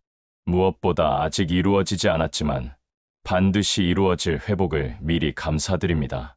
자녀가 돌아올 그 날을, 가정이 화목해질 그 때를, 하나님께 영광 돌리게 될 그 순간을 믿음으로 감사드립니다. 데살로니가전서 5장 18절의 말씀과 같이 범사에 감사하라. 이것이 그리스도 예수 안에서 너희를 향하신 하나님의 뜻이니라 하신 대로 이 모든 상황 속에서도 감사하는 마음을 잃지 않게 하옵소서. 할렐루야. 우리 하나님은 신실하시고 사랑이 많으신 분이십니다. 영광을 주님께 돌립니다. 주 예수님의 이름으로 기도드립니다. 아멘. 감사는 믿음의 표현입니다. 아직 보이지 않는 것을 미리 감사하는 것은 하나님을 신뢰한다는 고백입니다. 오늘 이 시간 감사의 마음을 가지시기 바랍니다. 마지막 기도 위임과 신뢰의 기도. 전능하신 하나님 아버지, 이제 저희의 모든 염려와 걱정을 주님께 맡겨드립니다. 베드로전서 5장 7절의 말씀과 같이 너희 염려를 다 주께 맡기라. 이는 그가 너희를 돌보심이라 하신 말씀에 순종합니다. 저희 자녀를 주님의 손에 완전히 맡겨드립니다. 저희가 붙잡고 있으려고 했던 모든 통제권을 내려놓고 주님께서 인도해 주시기를 원합니다. 저희의 계획보다 주님의 계획이 더 좋다는 것을 믿습니다. 저희의 사랑보다 주님의 사랑이 더 크다는 것을 믿습니다. 저희의 능력보다 주님의 능력이 더 강하다는 것을 믿습니다. 저희의 지혜보다 주님의 지혜가 더 높다는 것을 믿습니다. 이제 저희는 평안히 쉬겠습니다. 마태복음 11장 28절의 말씀과 같이 수고하고 무거운 짐 진 자들아 다 내게로 오라. 내가 너희를 쉬게 하리라 하신 주님의 초청을 받아들입니다. 주님께서 저희 자녀를 사랑하시는 것을 믿습니다. 주님께서 저희 자녀를 지키시는 것을 믿습니다. 주님께서 저희 자녀를 변화시키시는 것을 믿습니다. 주님께서 저희 자녀를 회복시키시는 것을 믿습니다. 아멘. 그렇게 되기를 원합니다. 주님의 뜻대로 이루어지기를 원합니다. 주님께 모든 영광을 돌립니다. 주 예수님의 이름으로 기도드립니다. 아멘. 기도 후 묵상. 사랑하는 부모님들, 지금 이 기도를 마치고 나서 여러분의 마음이 어떠신지요? 조금이라도 평안함을 느끼시나요? 마음의 위로가 되셨나요? 기도는 우리의 마음을 하나님께로 향하게 하는 도구입니다. 우리가 기도할 때 하나님의 마음과 우리의 마음이 연결됩니다. 우리의 아픔이 하나님께 전달되고 하나님의 사랑이 우리에게 임합니다. 오늘 여러분이 드린 이 기도들은 헛되지 않을 것입니다. 하나님께서는 여러분의 간절한 기도를 들으셨고 반드시 응답해 주실 것입니다. 때로는 즉시 응답해 주시고 때로는 기다리게 하시지만 반드시 가장 좋은 때에 가장 좋은 방법으로 응답해 주실 것입니다. 매일의 기도 생활. 이제 앞으로의 매일매일을 어떻게 기도하며 살아가시겠습니까? 몇 가지 제안을 드리고 싶습니다. 첫째, 매일 정해진 시간에 자녀를 위해 기도하십시오. 그 시간만큼은 다른 모든 일을 멈추고 오직 자녀를 위해 기도하는 시간으로 만드십시오. 둘째, 자녀의 이름을 부르며 축복하십시오. 상원아, 하나님이 너를 사랑하신다. 하나님이 너를 지키신다. 하나님이 너를 회복시키신다. 이렇게 선포하며 기도하십시오. 셋째, 말씀과 함께 기도하십시오. 성경의 약속들을 붙잡고 자녀에게 적용하며 기도하십시오. 하나님의 말씀에는 능력이 있습니다. 넷째, 감사하며 기도하십시오. 아직 이루어지지 않은 것들도 믿음으로 미리 감사하며 기도하십시오. 감사는 믿음의 표현이고 하나님을 기쁘시게 하는 향기로운 제사입니다. 다섯째, 다른 사람들과 함께 기도하십시오. 혼자서만 기도하지 마시고 같은 처지에 있는 부모들과 함께 기도하고 교회에서 함께 기도하십시오. 마태복음 18장 19절에 너희 중에 두 사람이 땅에서 합심하여 무엇이든지 구하면 하늘에 계신 내 아버지께서 그들을 위하여 이루게 하시리라고 약속하셨습니다. 기도의 열매들. 기도는 단순히 우리의 소원을 이루는 도구가 아닙니다. 기도 그 자체가 우리에게 많은 변화를 가져다 줍니다. 첫째, 기도는 우리에게 평안을 줍니다. 빌립보서 4장 6절에서 7절에서 아무것도 염려하지 말고 다만 모든 일에 기도와 간구로 너희 구할 것을 감사함으로 하나님께 아뢰라. 그리하면 모든 지각에 뛰어난 하나님의 평강이 그리스도 예수 안에서 너희 마음과 생각을 지키시리라고 약속하셨습니다. 둘째, 기도는 우리의 믿음을 강화시킵니다. 기도할 때마다 하나님의 존재를 확인하고 하나님의 사랑을 체험하며 하나님의 능력을 경험합니다. 셋째, 기도는 우리의 관점을 바꿔줍니다. 인간적인 관점에서 하나님의 관점으로, 현재적인 관점에서 영원한 관점으로, 절망적인 관점에서 소망적인 관점으로 바뀝니다. 넷째, 기도는 우리를 하나님께 더 가깝게 만듭니다. 기도는 하나님과의 대화이고 교제입니다. 기도할수록 하나님의 마음을 더 깊이 이해하게 됩니다. 다섯째, 기도는 실제로 상황을 변화시킵니다. 야고보서 5장 16절에서 이인의 간구는 역사하는 힘이 크니라고 말씀하신 대로 기도에는 실제적인 능력이 있습니다. 포기하지 마십시오. 사랑하는 부모님들, 기도의 응답이 보이지 않는다고 해서 포기하지 마십시오. 누가복음 18장에서 예수님은 과부와 재판관의 비유를 통해 항상 기도하고 낙심하지 말아야 할 것을 가르치셨습니다. 하나님의 시간은 우리의 시간과 다릅니다. 하나님은 가장 좋은 때를 기다리고 계십니다. 자녀의 마음이 완전히 준비될 때까지, 진정한 변화가 일어날 때까지 기다리고 계십니다. 엘리야가 비를 위해 7번 기도했던 것을 기억하십시오. 한나가 수년 동안 자녀를 위해 기도했던 것을 기억하십시오. 가나안 여인이 포기하지 않고 계속 주님께 매달렸던 것을 기억하십시오. 여러분의 기도도 헛되지 않을 것입니다. 하나님께서는 여러분의 눈물을 보시고 여러분의 한숨을 들으시며 여러분의 간절함을 아십니다. 그리고 반드시 응답해 주실 것입니다. 이제 다음에서는 더욱 구체적인 소망의 말씀들을 함께 묵상하겠습니다. 하나님께서 우리를 손바닥에 새기셨다는 약속, 우리의 목자가 되어주신다는 약속, 그리고 모든 수고하는 자들을 쉬게 하겠다는 약속을 함께 나누겠습니다. 오늘 이 기도의 시간이 여러분에게 큰 위로와 힘이 되었기를 소망합니다. 하나님의 변하지 않는 사랑, 사랑하는 여러분, 이제 세 번째 말씀 묵상 시간입니다. 앞서 우리는 하나님의 약속들과 부모를 위한 기도, 시간을 가졌습니다.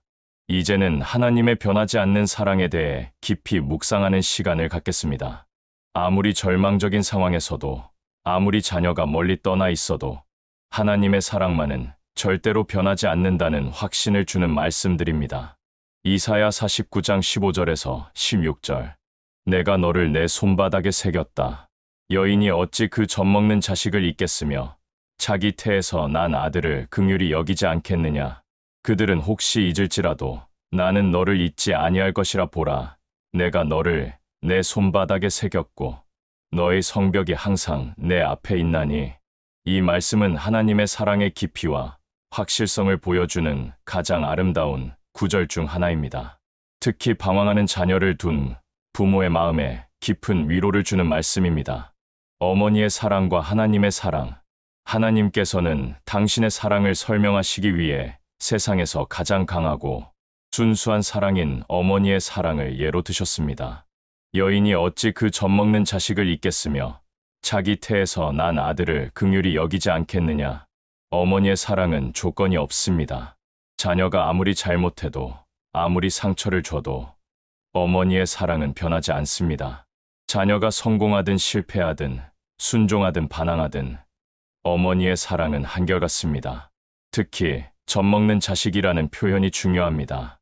젖먹는 아기는 어머니에게 전적으로 의존할 수밖에 없는 존재입니다. 아기는 어머니 없이는 살 수 없습니다. 그래서 어머니는 자신의 모든 것을 포기하고라도 아기를 돌봅니다. 밤잠을 포기하고 자신의 편안함을 포기하고 때로는 자신의 생명까지 내어놓으면서도 아기를 보호합니다. 이것이 바로 우리를 향한 하나님의 마음입니다. 우리는 하나님 앞에서 젖먹는 아기와 같은 존재입니다. 전적으로 하나님께 의존할 수밖에 없는 연약한 존재들입니다. 그런 우리를 하나님께서는 어머니가 젖먹는 자식을 사랑하는 것보다 더 깊이 사랑하십니다.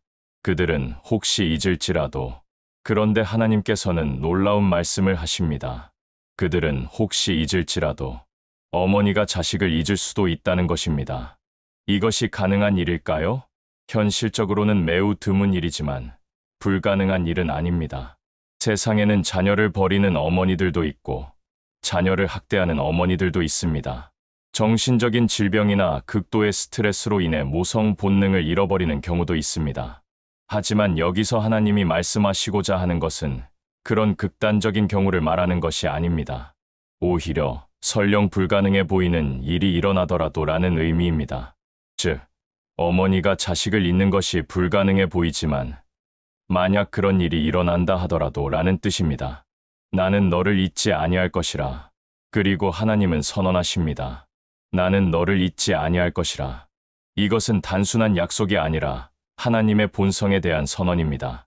하나님은 본질상 사랑이시기 때문에 자녀를 잊을 수가 없으십니다.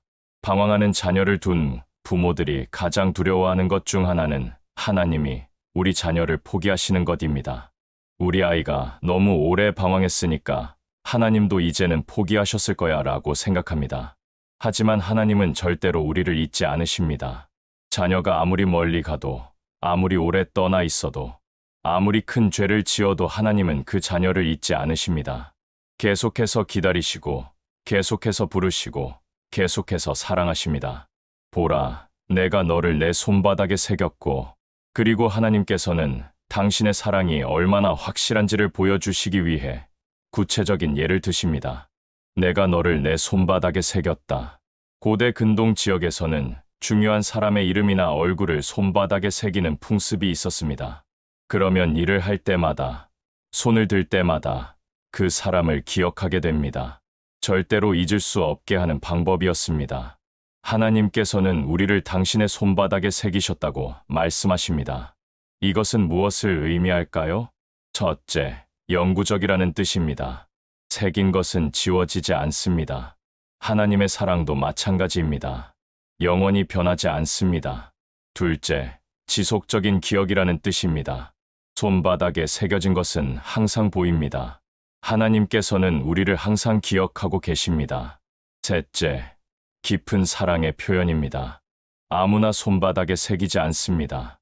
정말 사랑하는 사람, 절대 잊고 싶지 않은 사람만 새깁니다. 실제 간증, 30년 만에 받은 답장. 제가 알고 있는 한 어머니의 이야기입니다. 그분의 아들은 20대 초반에 집을 나가서 30년 동안 연락이 끊어졌습니다. 그 어머니는 30년 동안 매년 아들의 생일마다 편지를 썼습니다. 주소를 몰라서 보낼 수는 없었지만 그래도 편지를 썼습니다. 상원아, 오늘은 내 생일이구나. 엄마는 여전히 너를 기다리고 있어. 언제든지 돌아와. 엄마는 항상 여기 있을게. 이런 내용의 편지를 30년간 300통도 넘게 썼습니다. 그러던 어느 날 아들에게서 편지가 왔습니다. 50대가 된 아들이 보낸 편지였습니다. 엄마, 저는 지금 병원에 있습니다. 제가 많이 아픕니다. 30년 동안 엄마께 정말 못된 아들이었습니다. 용서해 주세요. 그런데 이상하게도 제가 가장 힘들 때마다 엄마 생각이 났어요. 엄마는 지금 뭘 하고 계실까? 엄마는 나를 아직도 기다리고 계실까? 이런 생각이 계속 들었어요. 어머니는 그 편지를 받고 30년 만에 처음으로 눈물을 흘렸습니다. 기쁨의 눈물이었습니다. 즉시 아들에게 달려가서 간병하며 마지막 시간을 함께 보냈습니다. 나중에 아들이 고백했습니다. 엄마, 30년 동안 제가 아무리 멀리 가도, 아무리 나쁜 짓을 해도 엄마가 저를 기다리고 계신다는 생각이 계속 들었어요. 그 생각 때문에 완전히 나락으로 떨어지지 않을 수 있었어요. 이것이 바로 하나님의 사랑입니다. 아무리 멀리 가도, 아무리 오래 떠나 있어도 하나님은 우리를 손바닥에 새기시고 기억하고 계십니다. 너의 성벽이 항상 내 앞에 있나니? 마지막 부분에서 하나님께서는 너의 성벽이 항상 내 앞에 있다고 말씀하십니다. 성벽은 도시를 보호하는 방어막입니다. 하나님께서는 우리의 안전과 보호를 항상 염두에 두고 계신다는 뜻입니다. 방황하는 자녀를 둔 부모의 마음에는 항상 걱정이 있습니다. 우리 아이가 지금 안전한가? 보호받고 있나? 하지만 하나님께서는 그 자녀의 성벽을 항상 당신 앞에 두고 계십니다. 즉, 항상 그 자녀의 안전을 생각하고 계신다는 것입니다. 시편 23편 여호와는 나의 목자시니 여호와는 나의 목자시니 내게 부족함이 없으리로다. 나를 푸른 풀밭에 누이시며 쉴 만한 물가로 인도하시는도다. 내 영혼을 소생시키시고 자기 이름을 위하여 의의 길로 인도하시는도다. 시편 23편은 성경에서 가장 사랑받는 시편 중 하나입니다. 특히 어려운 시기에 많은 사람들이 이 시편에서 위로를 찾습니다. 방황하는 자녀를 둔 부모들에게도 이 시편은 특별한 의미가 있습니다. 목자와 양의 관계. 여호와는 나의 목자시니라는 고백으로 시작되는 이 시편은 하나님과 우리의 관계를 목자와 양의 관계로 설명합니다. 이것은 매우 친밀하고 개인적인 관계입니다. 목자는 양을 위해 무엇을 합니까? 첫째, 양을 인도합니다. 양은 스스로 길을 찾을 수 없기 때문에 목자가 앞서가며 길을 인도해야 합니다. 좋은 풀이 있는 곳으로, 물이 있는 곳으로, 안전한 곳으로 인도합니다. 둘째, 양을 보호합니다. 늑대나 사자 같은 맹수들로부터 양을 지켜야 합니다. 목자는 양을 위해 자신의 생명까지 내어놓을 준비가 되어 있습니다. 셋째, 양을 먹입니다. 좋은 풀이 있는 곳을 찾아서 양들을 배불리 먹입니다.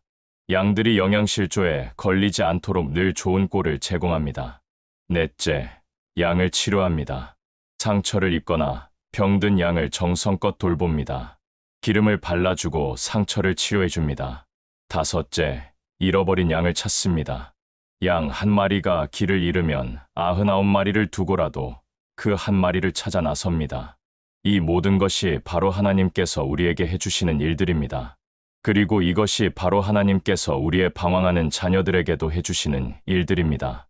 내게 부족함이 없으리로다. 목자가 있는 양에게는 부족한 것이 없습니다. 목자가 모든 것을 제공해 주기 때문입니다. 하나님이 우리의 목자가 되시면 우리에게도 부족한 것이 없습니다. 여기서 부족함이 없다는 것은 우리가 원하는 모든 것을 다 얻는다는 뜻이 아닙니다. 정말로 필요한 것들이 부족하지 않다는 뜻입니다. 하나님께서 우리에게 정말 필요한 것이 무엇인지 아시고 그것을 때에 맞춰 공급해 주신다는 의미입니다.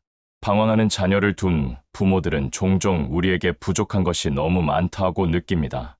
자녀가 부족하고 평안이 부족하고 기쁨이 부족하고 소망이 부족하다고 생각합니다. 하지만 하나님이 우리의 목자가 되시면 정말로 필요한 것들은 부족하지 않습니다. 하나님의 사랑, 하나님의 평안, 하나님의 소망, 하나님의 위로가 우리에게 공급됩니다. 푸른 풀밭에 누이시며 쉴 만한 물가로 인도하시는도다. 목자는 양을 푸른 풀밭에 누게 합니다. 그냥 서서 풀을 뜯게 하는 것이 아니라 누워서 편안히 쉬게 합니다.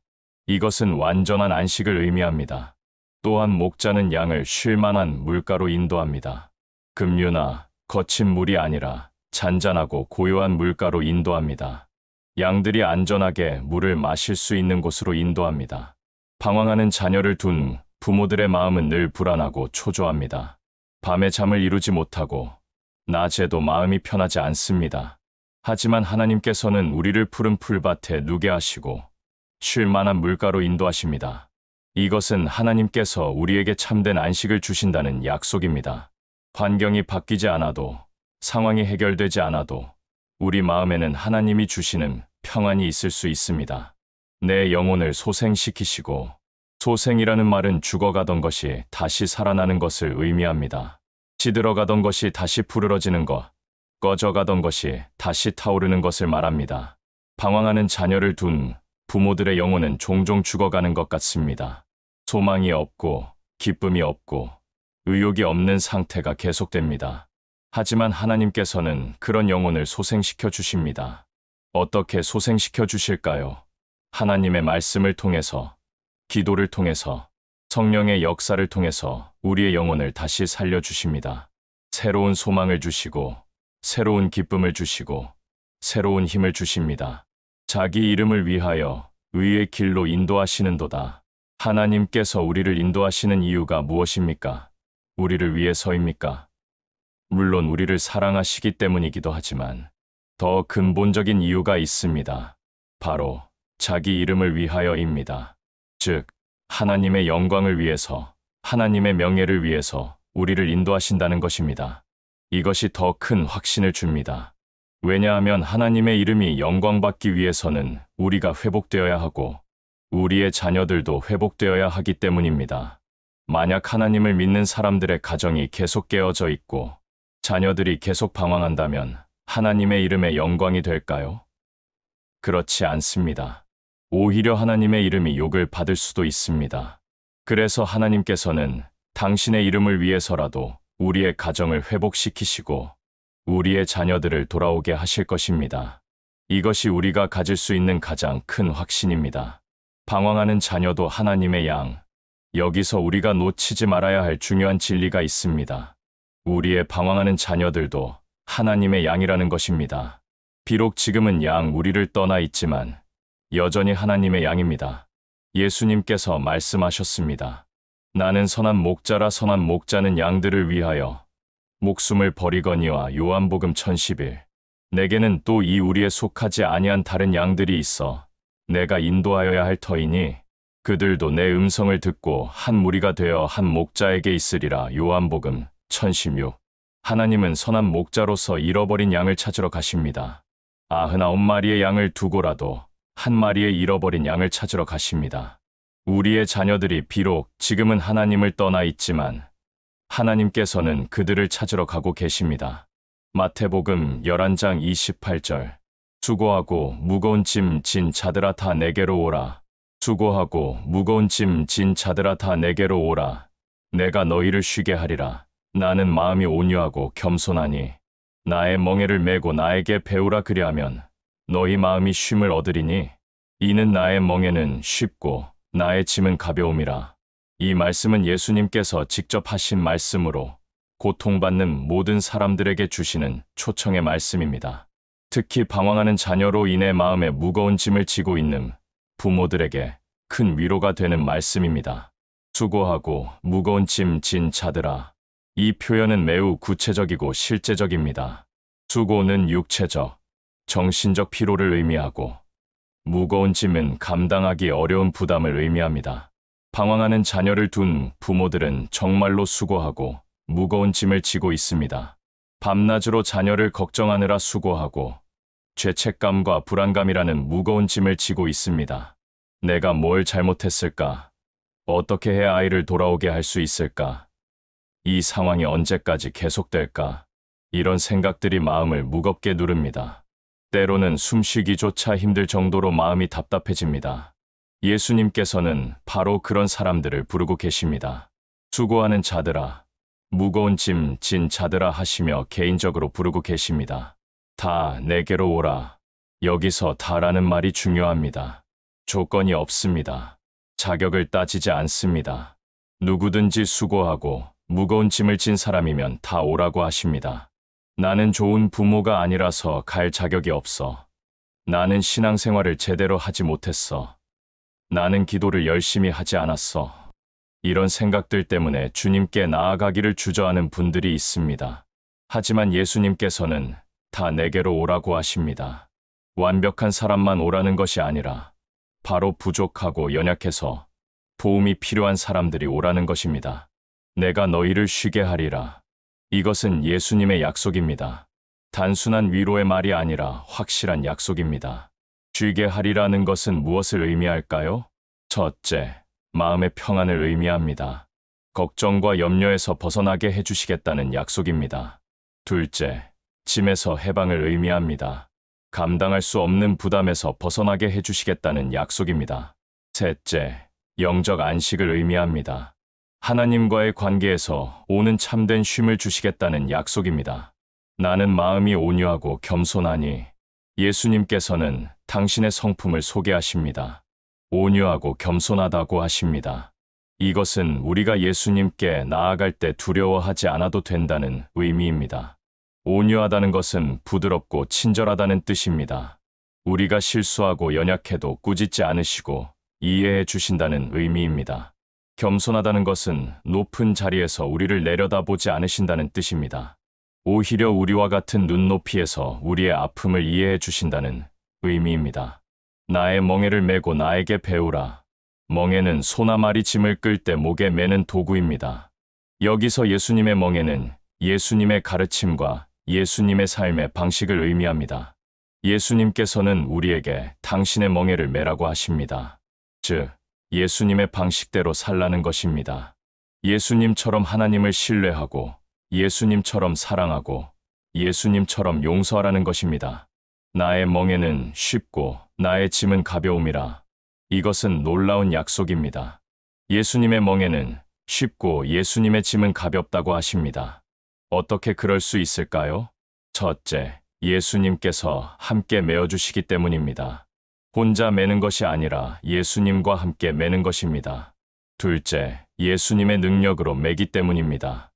우리 힘으로 매는 것이 아니라 예수님의 힘으로 매는 것입니다. 셋째, 예수님의 사랑 안에서 매기 때문입니다. 사랑하는 사람을 위해서 하는 일은 아무리 힘들어도 즐겁습니다. 실제 적용 우리의 자녀들에게도 이 말씀은 우리 부모들에게만 주신 것이 아닙니다. 우리의 방황하는 자녀들에게도 주신 말씀입니다. 자녀들도 지금 수고하고 무거운 짐을 지고 있을지 모릅니다. 세상에서 받은 상처들, 실패의 아픔들, 죄책감과 수치심, 외로움과 절망감 등이 그들에게는 무거운 짐이 될 수 있습니다. 예수님께서는 그런 자녀들에게도 내게로 오라고 부르고 계십니다. 우리가 할 일은 자녀들이 예수님의 이 부르심을 들을 수 있도록 기도하는 것입니다. 자녀들의 마음이 열려서 예수님의 음성을 들을 수 있도록 예수님께 나아갈 수 있도록 기도해야 합니다. 오늘의 위로와 소망, 사랑하는 부모님들, 오늘 이 세 말씀을 통해 우리가 받는 위로와 소망은 분명합니다. 첫째, 하나님께서는 우리를 손바닥에 새기시고 절대로 잊지 않으십니다. 우리의 자녀들도 마찬가지입니다. 아무리 멀리 가도 하나님의 기억에서 사라지지 않습니다. 둘째, 하나님께서는 우리의 목자가 되셔서 모든 필요를 채워주시고 안전한 곳으로 인도해 주십니다. 우리의 자녀들도 하나님의 양으로서 하나님의 돌보심을 받고 있습니다. 셋째, 예수님께서는 모든 수고하고 무거운 짐 진 자들을 부르고 계십니다. 우리도 우리의 자녀들도 예수님께 나아가서 참된 안식을 얻을 수 있습니다. 이 확신을 가지고 오늘도 소망을 잃지 마십시오. 하나님의 사랑은 변하지 않고 하나님의 약속은 신실합니다. 반드시 회복의 날이 올 것입니다. 이제 마지막 시간으로 넘어가겠습니다. 마무리와 축복 기도의 시간을 통해 오늘 받은 은혜를 마음에 간직하고 새로운 소망을 품고 일상으로 돌아가는 시간을 갖겠습니다. 마무리 엔드 축복 기도. 새로운 소망으로 나아가며 사랑하는 여러분, 이제 2시간의 긴 여정을 마무리할 시간이 되었습니다. 오늘 이 시간 동안 함께 해주신 모든 분들께 진심으로 감사드립니다. 혹시 처음부터 끝까지 함께하지 못하셨더라도 지금 이 순간 함께 해주시는 것만으로도 충분합니다. 하나님의 은혜는 시간과 공간을 초월하여 여러분의 마음에 임할 것입니다. 오늘 우리가 함께 나눈 것들, 지난 2시간 동안 우리는 많은 것들을 함께 나누었습니다. 먼저 방황하는 자녀로 인한 부모의 아픔과 절망을 솔직하게 나누었습니다. 그리고 그런 우리를 향한 하나님의 사랑과 위로의 말씀들을 깊이 묵상했습니다. 이사야 41장 10절을 통해서는 두려워하지 말라는 하나님의 약속을 들었습니다. 내가 너와 함께 함이니라는 말씀이 우리의 외로움을 달래주었습니다. 잠언 22장 6절을 통해서는 우리가 사랑으로 가르친 것들이 헛되지 않을 것이라는 소망을 얻었습니다. 늙어도 그것을 떠나지 아니하리라는 약속이 우리의 믿음을 강화시켜 주었습니다. 시편 119편 105절을 통해서는 하나님의 말씀이 우리와 우리 자녀들에게 등불이 되고 빛이 된다는 것을 깨달았습니다. 누가복음 15장의 탕자의 비유를 통해서는 아버지의 기다림과 사랑을 보았습니다. 아직도 거리가 먼데 아버지가 먼저 달려가서 안아주시는 모습에서 하나님의 마음을 읽을 수 있었습니다. 예레미야 29장 11절을 통해서는 하나님께서 우리를 향해 가지고 계신 계획이 평안이요, 재앙이 아니며 미래와 희망을 주시는 것이라는 확신을 얻었습니다. 빌립보서 1장 6절을 통해서는 하나님께서 시작하신 착한 일을 반드시 완성하실 것이라는 약속을 들었습니다. 그리고 우리 모두가 마음을 모아 자녀들을 위한 중보기도의 시간을 가졌습니다. 자녀들의 안전을 위해, 마음의 회복을 위해, 회개와 돌이킴을 위해, 그리고 우리 부모들과 가정의 회복을 위해 간절히 기도했습니다. 마지막으로는 하나님의 변하지 않는 사랑에 대해 묵상했습니다. 이사야 49장에 내가 너를 내 손바닥에 새겼다는 말씀, 시편 23편의 목자와 양의 관계, 그리고 마태복음 11장의 예수님의 초청의 말씀을 통해 하나님의 사랑의 깊이와 확실성을 느낄 수 있었습니다. 오늘 받은 은혜들, 이 2시간 동안 여러분은 어떤 은혜를 받으셨나요? 처음보다 마음이 조금이라도 평안해지셨나요? 절망하던 마음에 작은 소망이라도 생겼나요? 포기하고 싶었던 마음에 다시 용기가 생기셨나요? 혹시 특별한 감동을 받지 못하셨다고 해서 실망하지 마십시오.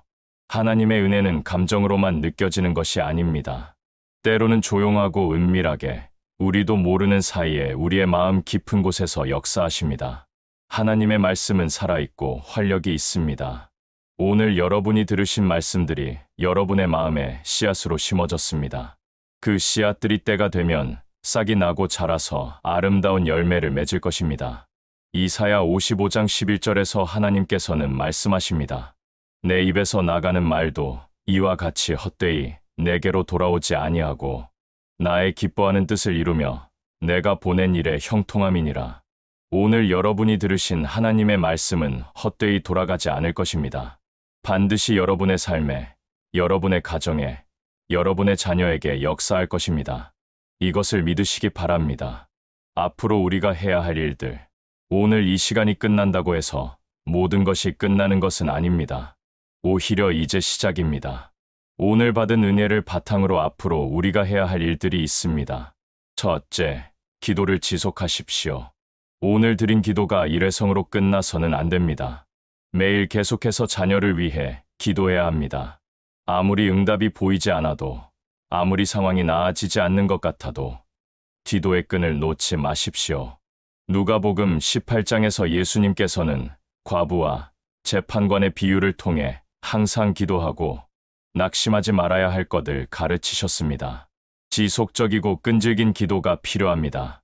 매일 정해진 시간에 자녀를 위해 기도하십시오.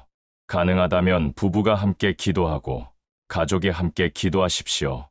같은 처지에 있는 다른 부모들과도 함께 기도하십시오. 둘째, 말씀을 묵상하십시오. 오늘 함께 나눈 말씀들을 계속해서 묵상하십시오.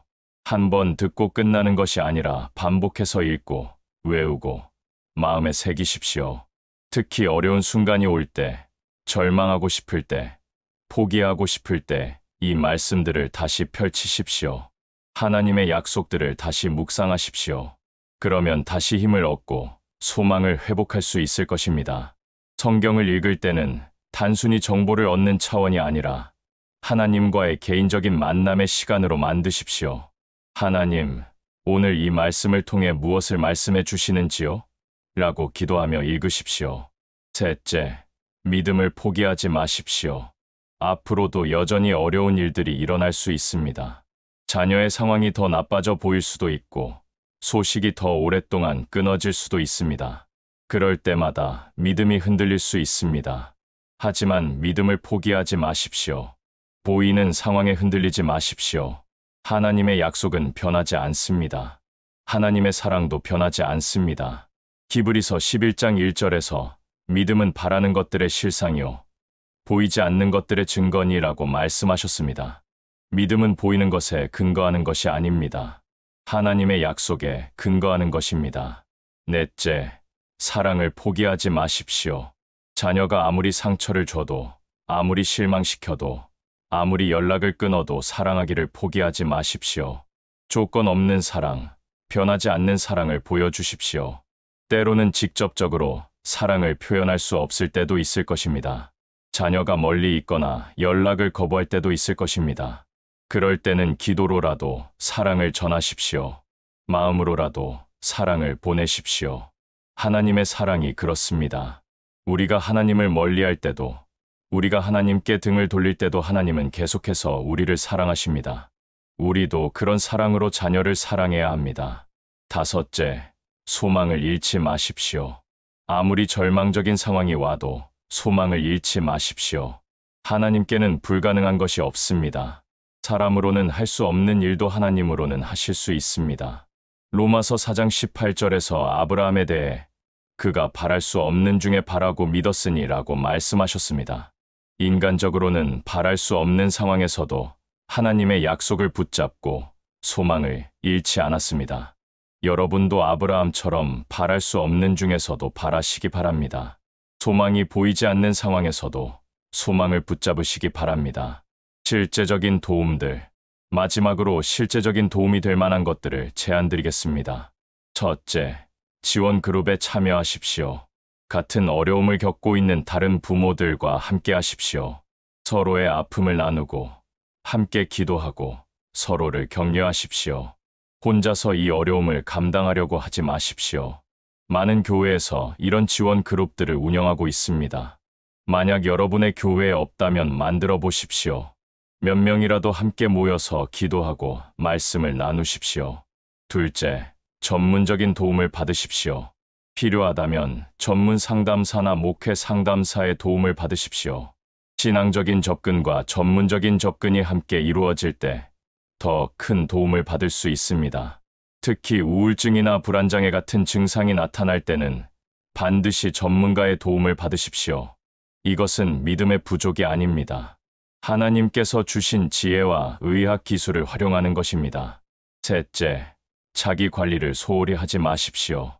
자녀 걱정에만 몰두하다 보면 자신의 건강과 삶을 소홀히 하기 쉽습니다. 하지만 부모가 건강해야 자녀도 도울 수 있습니다. 부모가 무너지면 가정 전체가 무너집니다. 적절한 운동을 하고 균형 잡힌 식사를 하고 충분한 휴식을 취하십시오. 친구들과의 교제도 유지하고 취미 생활도 계속하십시오. 이것이 이기적인 것이 아닙니다. 오히려 가족을 위한 것입니다. 넷째, 감사의 습관을 기르십시오. 어려운 상황에서도 감사할 것들을 찾아보십시오. 작은 것이라도 좋습니다. 오늘 하루 무사히 지낸 것, 건강하게 살아있는 것, 사랑하는 가족이 있는 것, 이런 것들에 감사하십시오. 감사는 우리의 관점을 바꿔줍니다. 부족한 것에만 집중하던 시선을 가진 것으로 돌려줍니다. 그리고 감사하는 마음에는 평안이 있고 기쁨이 있습니다. 다섯째, 다른 사람들을 도우십시오. 여러분보다 더 어려운 상황에 있는 사람들을 도우십시오. 비슷한 처지에 있는 다른 부모들을 위로하고 격려하십시오. 아픔을 나누면 절반이 되고 기쁨을 나누면 2배가 됩니다. 또한 다른 사람을 돕는 것은 우리 자신의 치유에도 도움이 됩니다. 내 문제에만 몰두하던 시선이 다른 곳으로 향하면서 새로운 관점을 얻을 수 있습니다. 특별한 축복의 기도. 이제 오늘을 마무리하면서 특별한 축복의 기도를 드리겠습니다. 여러분도 함께 마음으로 기도해 주시기 바랍니다. 사랑의 하나님 아버지, 오늘 이 시간 동안 주님의 음성에 귀를 기울여준 모든 분들을 축복해 주시옵소서. 오늘 이 시간을 통해 받은 위로와 소망이 일시적인 감정으로 끝나지 않게 하시고 삶을 변화시키는 실제적인 능력이 되게 하옵소서. 민수기 6장 24절부터 26절까지의 아론의 축복의 말씀을 이 모든 분들에게 선포합니다. 여호와는 내게 복을 주시고 너를 지키시기를 원하며 여호와는 그의 얼굴을 내게 비추사 은혜 베푸시기를 원하며 여호와는 그의 얼굴을 내게로 향하여 들사 평강 주시기를 원하노라. 주님, 이 모든 분들에게 복을 주시옵소서. 물질의 복, 건강의 복, 관계의 복을 주시되 무엇보다 영적인 복을 풍성히 주시옵소서. 이 모든 분들을 지켜주시옵소서. 악한 자의 괴계에서 지켜주시고 시험과 유혹에서 지켜주시며 절망과 낙심에서 지켜주시옵소서. 주님의 얼굴을 이 모든 분들에게 비춰주시옵소서. 주님의 사랑의 빛이 이분들의 마음에 임하여 어둠을 물리치고 소망의 빛이 되게 하옵소서. 주님의 은혜를 이 모든 분들에게 베풀어 주시옵소서. 받을 자격이 없는 저희에게 값없이 주시는 은혜, 조건 없이 주시는 사랑을 풍성히 부어 주시옵소서. 주님의 얼굴을 이 모든 분들에게로 향하여 들어 주시옵소서. 주님께서 이분들 한 사람 한 사람을 개인적으로 사랑하시고 관심을 가지고 계신다는 것을 알게 하옵소서. 주님의 평강을 이 모든 분들에게 주시옵소서. 세상이 줄 수 없고 빼앗을 수도 없는 주님의 평강, 모든 지각에 뛰어난 하나님의 평강이 이분들의 마음과 생각을 지켜주시옵소서. 특별히 이분들의 자녀들을 축복해 주시옵소서. 지금 어디에 있든지 무엇을 하고 있든지 주님의 사랑이 그들을 감싸주시옵소서. 그들의 마음을 만져주시고 그들의 길을 인도해 주시며 그들을 집으로 돌아오게 하옵소서. 이 모든 가정의 회복을 허락해 주시옵소서. 깨어진 관계를 회복시켜 주시고 상처받은 마음을 치유해 주시며 사랑이 넘치는 가정을 만들어 주시옵소서. 이 모든 분들이 오늘부터 새로운 소망으로, 새로운 믿음으로, 새로운 사랑으로 살아가게 하옵소서. 어려운 일이 있어도 굴복하지 않고 시련이 와도 낙심하지 않으며 끝까지 주님을 신뢰하며 살아가게 하옵소서. 그리하여 이 모든 분들의 삶을 통해 주님의 영광이 드러나고 주님의 이름이 높임을 받으시기를 원합니다. 모든 기도와 감사와 찬양과 영광을 주 예수 그리스도의 이름으로 드립니다. 아멘. 마지막 인사. 사랑하는 여러분, 2시간이라는 긴 시간 동안 함께 해주셔서 정말 감사했습니다. 오늘 이 시간이 여러분에게 진정한 위로와 소망이 되었기를 간절히 바랍니다. 혹시 이 영상을 보시면서 눈물을 흘리셨나요? 그 눈물이 여러분에게 치유가 되기를 바랍니다. 때로는 눈물이 가장 좋은 치료제가 됩니다. 마음에 쌓여있던 아픔들이 눈물과 함께 흘러나가기를 바랍니다. 혹시 마음에 새로운 소망이 생기셨나요? 그 소망을 소중히 지켜나가시기 바랍니다. 작은 소망일지라도 그것이 자라서 큰 믿음이 되고 큰 기적이 될 것입니다. 혹시 하나님의 사랑을 새롭게 느끼셨나요? 그 사랑 안에서 안전함을 느끼시기 바랍니다. 아무리 어려운 일이 와도 하나님의 사랑만은 변하지 않습니다. 오늘부터 여러분의 삶에 새로운 시작이 있기를 기도합니다. 절망의 끝이 소망의 시작이 되고 고통의 끝이 기쁨의 시작이 되기를 기도합니다. 그리고 반드시 그 날이 올 것입니다. 여러분의 자녀가 집으로 돌아오는 날이, 가족이 다시 화목해지는 날이, 함께 하나님께 감사와 찬양을 드리는 날이 반드시 올 것입니다. 그 날까지 포기하지 마십시오. 믿음을 잃지 마십시오. 사랑하기를 멈추지 마십시오. 기도하기를 그치지 마십시오. 하나님께서 여러분과 여러분의 가정을 축복하실 줄 믿습니다. 하나님의 은혜와 평강이 여러분과 함께 하시기를 간절히 기도합니다. 오늘 이 시간을 마치면서 이사야 40장 31절의 말씀으로 여러분을 축복합니다. 오직 여호와를 앙망하는 자는 새 힘을 얻으리니 독수리가 날개치며 올라감 같을 것이요 다른 박질하여도 고나지 아니하며 걸어가도 피곤하지 아니하리로다. 여러분이 하나님을 앙망하는 자가 되시기를 바랍니다. 그래서 새 힘을 얻으시기를 바랍니다. 독수리가 날개치며 올라가는 것처럼 높이 올라가시기를 바랍니다. 지금은 힘들고 피곤하실지 모르지만 하나님을 의지하면 다른 박질하여도 고나지 않고 걸어가도 피곤하지 않을 것입니다. 사랑합니다. 축복합니다. 하나님의 은혜가 여러분과 함께 하시길 기도합니다. 다시 한번 감사드리며 여러분의 가정에 하나님의 축복이 가득하시기를 기원합니다. 안녕히 가십시오. 사랑하는 자녀가 방황하더라도 하나님은 여전히 붙들고 계십니다. 오늘도 믿음으로 자녀를 주님께 맡기시고 평안히 주무시길 바랍니다. 회복의 날이 반드시 올 것입니다.